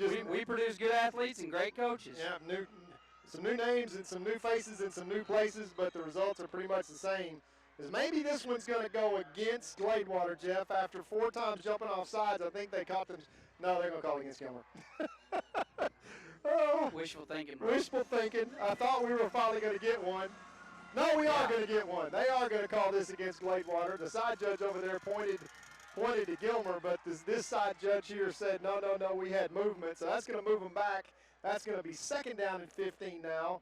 And Gladewater's got to get all the way to the 5-yard line before they can convert this to a 1st down. I'll tell you what, Todd, I know it's been a crazy year. I mean, just an absolute insane year. But, man, isn't this great to see these kids out here doing this? The cheerleaders, the band having a good time. These guys need this. I mean, psychologically, so important. And that pass is going to be overthrown, pass intended for number 2. And he pulls up lame. He kind of twisted his ankle when he come down. So he's walking it off now. He'll be fine. But that is going to bring up they're still at 2nd and 14. And so Gladewater trying to at least punch one more in. 9:34 left to play in the game. Buckeyes still lead 48-27 as they've just done a great job here despite the penalties. We were at 8 penalties and 70 yards of penalties. At halftime, still had 388 yards of total offense in the first half. So do the math on that. And handoff up the middle. Number 8, he's headed for the house, and he will score. Yeah, they're going to call that a touchdown for Gladewater. Gladewater. That's his 3rd touchdown of the night. Is that right, Jeff? Yeah, let's see. Number 2 had 2, so that would be 2 for him. 2 for him, so there's your 2. There's the train horn from Gladewater. I asked them earlier when the game started tonight if they'd blow the horn for us as well. They promised they would, but they haven't done it. I'm beginning to think they weren't telling me the truth. Well, we're down to a 14-point lead, so the Buckeyes may just have to go score 50 right here, Jeff, just to keep the pressure on as the extra points left to come. almost blocked there by the Buckeyes. That is up and good. Bring this score to 48-34, so a 14-point lead. Let's see if the Buckeyes come back and keep the pedal to the metal in the fourth quarter. Well, listen, I want to thank our sponsors once again. We're going to take a break and recognize some, but I want to thank our game sponsor, our title sponsor, Gladewater and Young. I want to thank E-Tex for all the equipment and the expertise and the help that they've provided for us, obviously this week. And again, if you want to advertise with us, broadcast at gilmerisd.org. And if you want to do a shout out, like your family picture or your student's picture, for $50, 10 seconds of airtime to embarrass your child, definitely worth it. Worth $50. Definitely right worth it. And where would they send that inquiry to? Broadcast at gilmerisd.org. All right. Well, let's recognize the sponsor. We'll be right back. Extra, extra. Read all about tonight's game in Thursday's Gilmer Mirror, complete with pictures, coaches' comments, and a look at next week's opponent. The Gilmer Mirror has been serving the citizens of Upshur County since 1877. You know, reading the news online is fine, but there is nothing like physically picking up your hometown paper, turning the pages, and catching up on everything going on in our area. If you're not subscribing to the Gilmer Mirror, you're probably missing out. It's one of my favorite publications, and I know you'll love it too. The Gilmer Mirror, www.gilmermirror.com. And back to the action here as Gladewater punches in their fifth score of the night. And they're going to try an onside kick here. Not going to go 10 yards. And that's going to be Buckeyes' And we got ball. a flag on the play. That's because it went out of bounds, I think, Yeah. Jeff, and did not go 10 yards. So the Buckeye offense will have half a field to work with. What a great job by number 12 out there, Mason Hurt. He just went and just blasted the nearest man, which is a great strategy because that's the guy that's supposed to be clearing you out. And when you completely eat up his cushion, you force the ball to go out of bounds before anybody touches it. I'm going to tell you something. Mason is destroying the stereotype for quarterbacks because he's out here playing wide receiver like a middle linebacker. Hey, let me tell you. I'm going to tell you. Mason's going to be playing quarterback on Saturdays next year. I mean, that he's a heck of an athlete, but he's also kind of the heart and soul of this football team and an unquestioned leader. And you see what he's doing right now is the reason why he's such a great leader is because he's, one of the things that the Buckeyes talk about in Buckeye Makers being selfless. And, for him to be a 2-year starter at quarterback and then still play such a huge part of this team, we're going to go as far as Mace takes us. All right, man in motion. Got another low snap. Handoff, number 4, Guidry, up the middle. Just fighting, spinning, refusing to go down. Just runs hard. If you want to be a running back when you grow up, watch this young man's effort. I mean, he does. He looks like that McCaffrey. He does, Christian McCaffrey, yep. And I just, it's just all heart, and he punches so far above his weight class because I promise you he's 140 pounds soaking wet. But he runs low center of gravity, he runs hard, and he's fast. Yeah, these low snaps concern me a little bit. We're going to have to get those up just about a foot. Consistently low tonight. All right, and they're going to hand off again. He's going to reverse direction, throw a little stutter step, picks up a block, runs out of bounds after getting the first down. So there's a great job. 8:46 left to play in the game. Gilmer leads 48-34, and the Buckeyes have just looked really good tonight all night long. So a few penalties, and a little bit of rough start, fumbling, obviously on the 5-yard line or so, getting down there early in the game, first minute of the game, in fact. But other than that, we haven't had turnovers, and they have looked pretty good for first game. Low snap, hands off again to Guidry, number 4, just refusing to go down. That guy, I love watching him he's run. just crazy. 5 yards and where he really should have gotten about 1, and he just rolls over a man to pick up an extra 2 yards. And that's your third string running back, Jeff. So you got Davion Smith, you got Choice. I mean, it's just, kind of reminds you of last year. It's kind of an embarrassment of Somebody riches. forgot to tell him if he's third string. He's they use him as inside receiver. They'll use him as running back. He plays safety. He can do it all. He's a fast. Explosive. Yeah. He is. He's lightning in the quick. bottle. And We've got a lot of speed down there. You talk about Smith. You talk about Spraglin. You talk about Griffin. Griffin. You talk BT. about BT. Tennyson's got some wheels down there. I mean, there's a lot of speed on this team. And you mix that with a little bit of size. We went for a long drought there for a while where we didn't have size. We got some size Yeah, up we front. do, especially on the defensive side of the ball. It's nice to see. I'm liking this year. It's shaping up good. There's a pass complete to Griffin, and look at there. It'll be his first touchdown of the year, but it certainly won't be his last. Hey, let me tell you something. That was a big-time throw. I mean, a big-time throw. As Brandon Tennyson put that one on an absolute rope, and he put it in the safety where he just completely locked up the safety, and Jaden did a great job keeping that route straight up the seam and not creeping too much on the inside. Created about a 2-foot window there, and that's as good as you can draw it up. I mean, that's just a beautiful thing, and that's week 1, Jeff. We're watching week 1, and you're watching the start of something special right here. I'm just telling you, that is a big-time throw and catch there in week 1. Extra points up and good. That brings the score to 55-34. The Buckeyes hold and maintain a 21-point lead. But let me tell you something. It's going to be a fun season when the Buckeyes are doing this, Jeff. We'll be right back with our sponsors.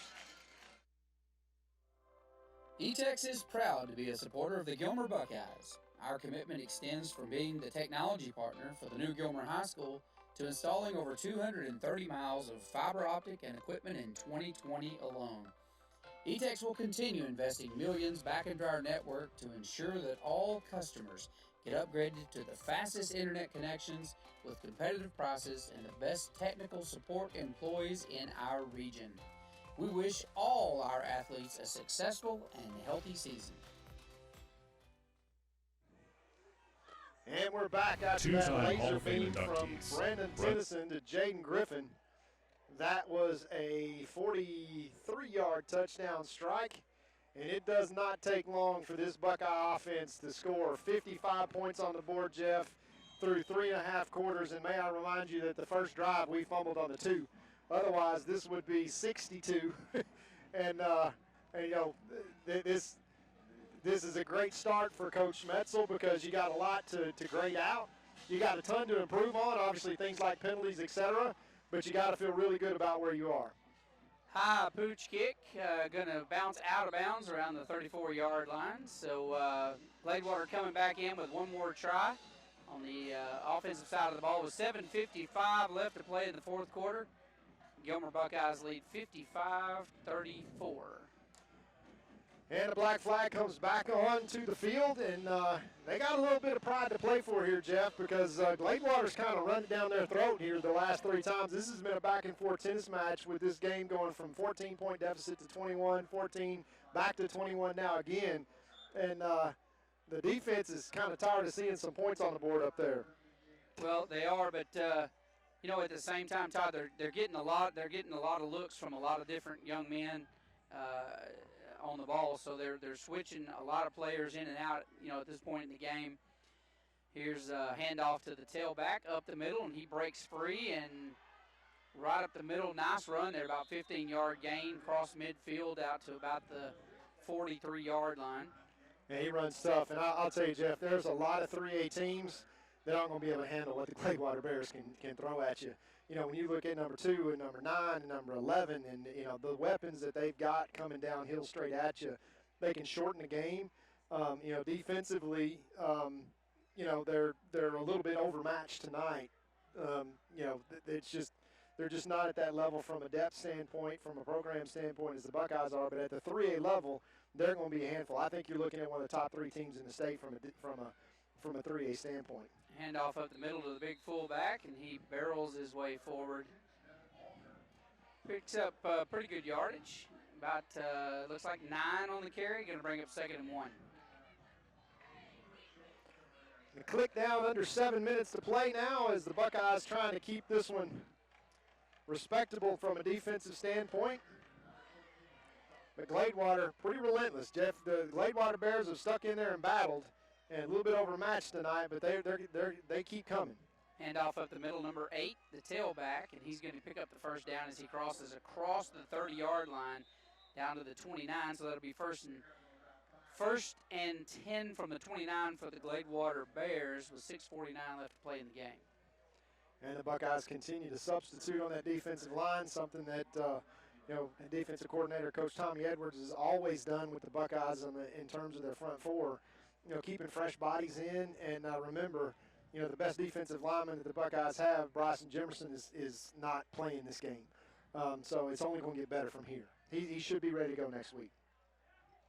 All right, Looks like we got penalty flags here, and I think the offensive line jumped on that one. Maybe that'll be an illegal procedure there against Gladewater. That's going to be offsides against. They're going to be offsides. That's about the third or fourth one tonight. So we've got the jitters. The side judge is saying it's going to be against Gladewater. It is going to be against Gladewater. That's what I thought I saw down there.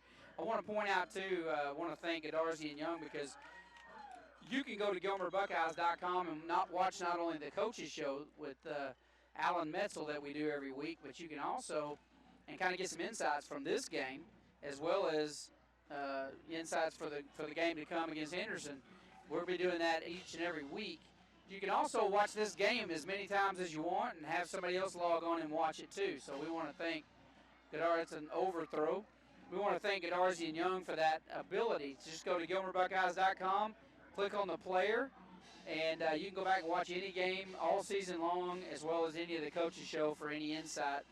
And it's pretty cool to kind of get in the mind of the head coach, and I try to get as much out of him as I can. He tries to be a little tight-lipped sometimes, but I try to trick information out of him. I'll do the best that I can, but it's kind of entertaining to see the game from a coach's point of view and not just from a spectator. Especially from Alan's point of view. It really is. It's kind of interesting. Alan's a reflective guy, and to watch him reflect on his own football team is a fun thing to watch. Man, that running back especially. Yeah, he is. He's right up the middle and got the first down, I believe. And I want to point out again, we did a little video this week and put out on social media. Some of you may have saw it. I think we had 2,000 views or something. But there's 3 ways you can watch these football games this year. You can either go to GilmerBuckeyes.com on your phone, your tablet, your computer, whatever. Your watch smart it there. TV at home. Yeah, or you can go to your smart TV and you can watch it. You can download the Vimeo app on your smart TV, or if you have Roku or Fire Stick or something like that, you can watch that Vimeo. Look for Gilmer ISD, as nothing up the middle is available. So you can do it that method, or you can just watch it. If you have eText, you can watch it on Channel 1 or Channel 601 if you have a high-def package. And so you've got 3 different methods that you're going to be able to watch these live streams this year. And again, I want to make it clear that we're at the mercy of a wireless signal this year, pretty much all year. Very few visitor boxes we go to have a hard line for us to plug into. So we're going to do our best to bring these games live stream to you. But if we have some interruption, please call Todd Robinson to complain. And we got a timeout here for Gladewater. We'll take a timeout, recognize some of our sponsors. 4:45 left in this game, 55-35. Bucks got it under control, but the Bears are driving. Let's see what happens right after these messages. 2-time Hall of Fame inductees, Brent Godarzi and Marty Young. Back-to-back #1 trucking firm in the nation. Back-to-back best attorney and best law firm in East Texas.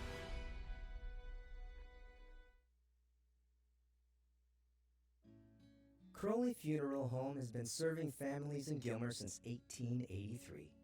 Funeral director and Gilmer High School graduate Troy Murray leads the professional staff at Crowley Funeral Home and is committed to providing dignified, respectful, and compassionate assistance to every family in their time of need. Crowley Funeral Home feels strongly about maintaining high standards of excellent service while still keeping prices affordable. At Crowley Funeral Home, we treat your family as our own.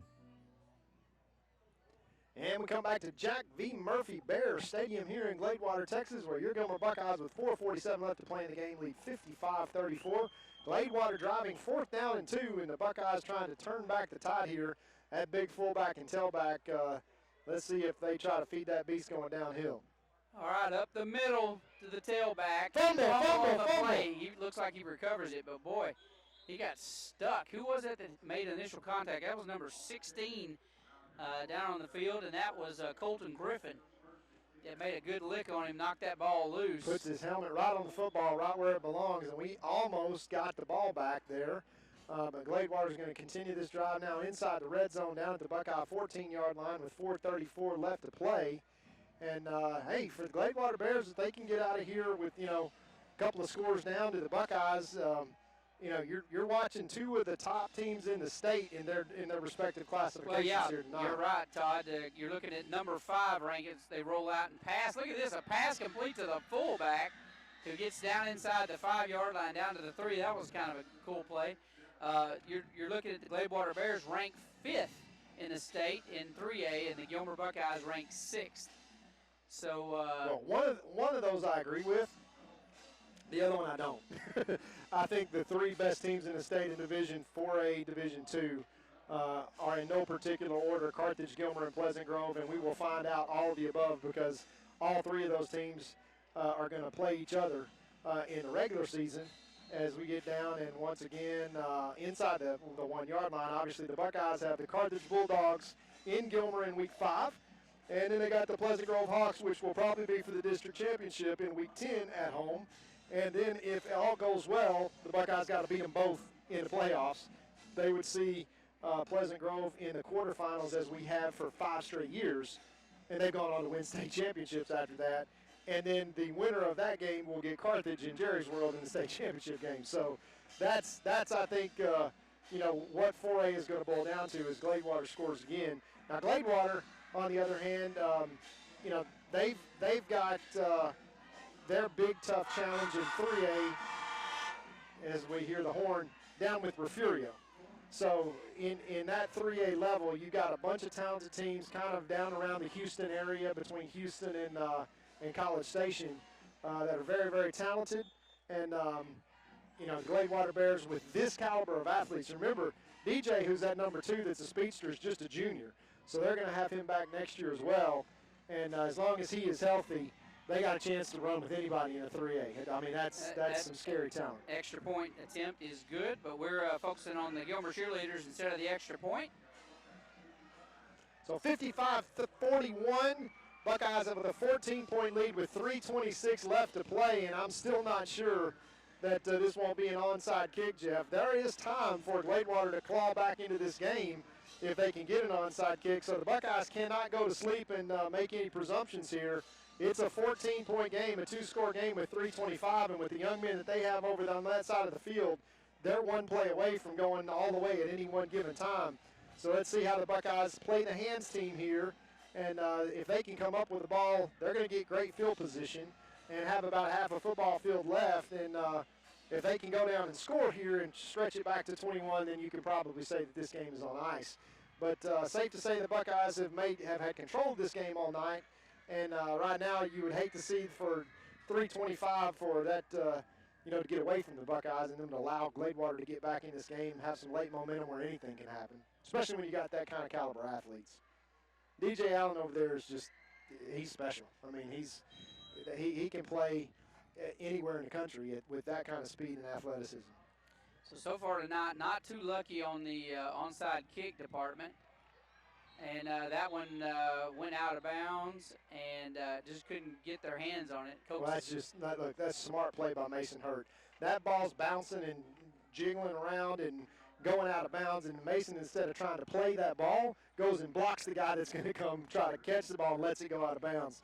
That's just, they call it football IQ, but Mason is as smart as they come, in terms of football intelligence, and that's a great play there by your senior captain, number 12, that took a potentially dangerous situation and just defused it. I mean, that'll go overlooked on 1,000,001 film, but let me tell you something.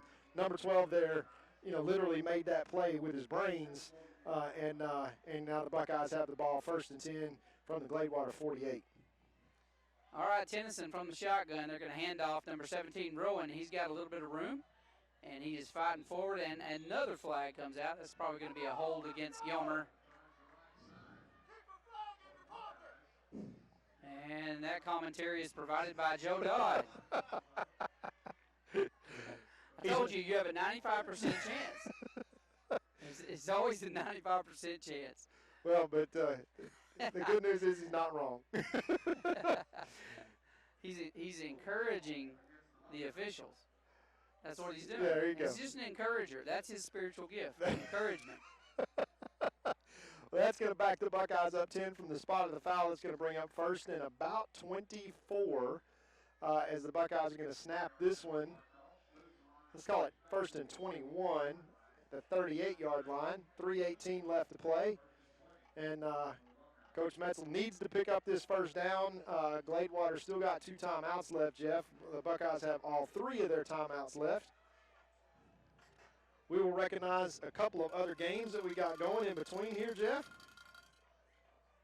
All right, from the shotgun, low snap. Tennyson picks it up, dumps it out to Guidry, number 4.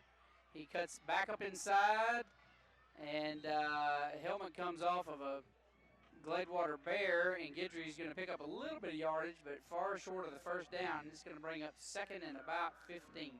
Well, when he puts his foot in the ground, he's fun to watch. I mean, he changes directions so quickly. Couple of finals out there now. Chapel Hill over Splendora, 65-33. Sabine over Spring Hill, 17-14, a district foe. Jasper and Lumberton did not play due to Hurricane Laura. Jefferson, 28, Pittsburgh, 22 over our district rival there as we watch this play. Up the middle, Guidry.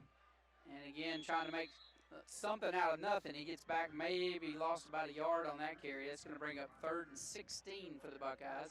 The Bullard Panthers had a win tonight over Maybank, 17-12. Lindell beats Kaufman, 32-27. Henderson won tonight, 21-12 over Liberty Islo. Terrell blows out Wills Point, 59-0. Mineola wins 30-14 over Canton. So we wait for the play to come in. Athens over Brownsboro, 42-28. Rusk over Fairfield, 42-14. Carthage over Kilgore, 27-7. Guidry around the left side, cutting up field, and just come up and struck by the safety from out of the backfield. He gains about 7 yards on the carry, but it's going to be far short of a first down, as Gilmer's going to be looking at 4th and 9. And we're going to punt. 49-yard line. We're going to punt for the first time tonight, and we got a timeout for Gladewater. So, Jeff, let's get a timeout ourselves and recognize a few of our sponsors for the last minute and 19 seconds of this game. Gilmer National Bank is your hometown community bank, serving people in East Texas for over a century. We are your neighbors, friends, and partners in making this a great place to live. Our employees make us a special place to do business. We are there for you when you need us.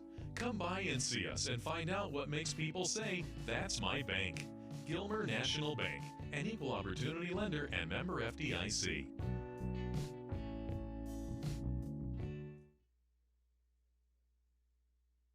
Hey, East Texas, Matt Darby here, and I serve as one of the pastors at New Beginnings Baptist Church in Gilmer and in Longview. Let me ask you a question. Are you looking for hope in your life right now? We believe that the answer is Jesus Christ, and every Sunday we fix our eyes on Him and we worship Jesus together. I want to invite you to one of our worship services at 8, 9:30, and 11 in Gilmer and in Longview. We'll see you there. And the Buckeyes and Cody Guidry will punt for the first time tonight with a minute and 19 seconds left, 55-41, 14-point lead. Coach Metz is going to punt this one deep, and likely this is going to be a rugby punt that goes well away from number 2. They're not going to kick it to him. I think it's going to be rugby out to the right side, and it is. Cody Guidry doing a good job. Rugby punts that one down. It's going to be well covered, hit and bounce. Yeah, did you see that heads-up play? He didn't have a lot of pressure. And there's a flag that's going to be down. Didn't have a lot of pressure, and Cody holds on to the ball. Got a little extracurricular down there, but they're going to eject some players probably here. But Cody holds on to that ball, gives his team plenty of time to get down the field and not allow a return. And that's just heads-up football from Cody, and a good punt because it kicks out of bounds. It's into not the gonna, wind. Yeah, it's not going to be returnable. Yeah. And with a 15-yard penalty, that's going to take the ball down to about the 12.5-yard line as things can get chippy out here and unsportsmanlike conduct. Oh, they're going to call that on both teams? You got to be kidding me. Now, Todd, we've talked about this. Goodness. The official's decision is final. We just have to accept it and pray for him. Well, one of our sponsors is New Beginning Baptist Church, Todd. You're going to have to listen to those commercials. We just need to make sure that that somebody's got a phone number. And yeah, one of our sponsors. You're going to have to behave this year because we have a church as a sponsor. Well, we can start a prayer chain for the guy in the white hat, and I'm not talking about the one behind the microphone either. That was pretty blatant and was called unsportsmanlike. But the Buckeyes are getting out of Jack Murphy Stadium with a W here tonight, which is the only thing that really matters, and let's stay healthy for a minute and 4 seconds, and let's go think about the Henderson Lions for a week. Heavy pressure, and they just nail the quarterback right as he delivers that ball, and he's forced to just throw it away. Which was the right decision. Yeah, right decision for sure. Again, defensive line tonight just performing well. Defense in general performing well. Offense obviously picking up 55 points. You got to give them some kudos. Yeah, I mean, you look out there and you say, well, 41 points. But, Jeff, let me tell you something. They got some guys that can go over there. I mean, number 2 is a one-man wrecking crew. He can absolutely fly, and he can score any time that he touches it. And he touched it a few times tonight and just did exactly that. Took a hitch route and went and scored. Quarterback's under pressure again, looking to pass, and he throws it, dumps it out to number 11. Luckily, Guidry's there to grab him with his fingertips. And now we're going to get a flag against Guidry for slinging him out of bounds. I thought it looked clean, but, I'm not over there, and it's okay. That's going to be a big penalty, though. It's a personal foul, which will be 15 yards marked off at the spot. So instead of that being spotted on the 48-yard line, they are going to march that down the field. 51 seconds. Yards. And I'd like to just shut this one down here. I think they're going to have to put it in the air, Jeff, but I'd like to have an interception, kneel down in victory formation. Let's get out of here. As chippy as things get between Gilmer and Gladewater late in the game, there's just a lot that can happen in 51 seconds that aren't really going to be good for anybody. I'd like to see this one just get over as quickly as possible as we're in 6 deep defensive backs. Well, they're going to obviously put this in the air and intercepted. And coming down the left sideline, and great job. Is that Rowan? I can't tell from here. Yeah, it's Rowan Pluellen. Had a great game tonight. He's had some big catches. He had an interception. He's had a touchdown. So for a sophomore, he is playing quite well tonight. I'm very proud of Rowan. Yeah, Rowe is going to be special now. I mean, he really has that knack. You can see him. It reminds me of Trey when he was that age. I mean, you can just tell that he's going to be making a contribution. Dillon was the same way his sophomore year, and Rowe comes up with a big pick and does exactly what we want to do. Let's stop this drive. Let's go to victory formation. Let's run these 2 plays, and let's pack all this gear up and get out of another battle of G-Town with the W for the Buckeyes. And great night here. Yeah, that's going to be great. What a great way to start the season here. I want to thank all of our sponsors again, especially our title sponsor, Godarzi & Young. This game brought to you by Godarzi & Young. I want to thank E-Tex for all of their help getting all this set up and all their technical expertise, and all of our great sponsors. And again, if you want to sponsor, starting next week, we've got just a couple more openings. Todd, where do they go? Broadcast at GilmerISD.org, and we got 4 or 5 spots left, and we would welcome the folks in our community. Hey, this is probably the only time that in Gilmer, Texas, you're going to catch so many people that are watching the Buckeyes all at the same time. So I can tell you where most eyes in Gilmer are on Friday nights, and I can tell you I can predict that accurately for the next 10 weeks. Absolutely. So, Absolutely. And then, of course, beyond that, we'll find out what happens in the playoffs. But it sure looks good from here. It does look good from here. So the Buckeyes are going to leave. That's the end of the game. Buckeyes 55, Bears 41. Been a great game tonight. Todd, enjoyed broadcasting with you. We want to, again, thank our sponsors and our supporters. And, folks, if you want to do a shout-out, put a picture of your student or class or maybe your family, and for $50, 10 seconds, all the money goes to the boosters. Now, this is entertaining right here. This is demonstrating social distance sportsmanship. We have got both teams lining up where they normally shake hands. They're 5 yards apart, waving at each other, right? So, hey, if I bet Gladewater wishes that we could have played this way, because that coming downhill with that big running back and 5 extra yards would have made a difference. So we thank all the fans that came out tonight and had tickets, that were lucky enough to get tickets, and we're sorry the rest of the town not able to do that. But football season's here. That's the good news, and we're going to be bringing these broadcasts to you live and do the best we can to get, like I said, get a signal and bring it to you each and every week. So, again, we thank our sponsors. We thank all of our listeners tonight. If you have any questions about sponsorships, go to broadcast at GilmerISD.org. and we'll be glad to do that. So the team is going to line up down here and do a little school song victory celebration, and that's a great way to end this broadcast tonight. So we're going to cut it down to the field and watch the kids celebrate.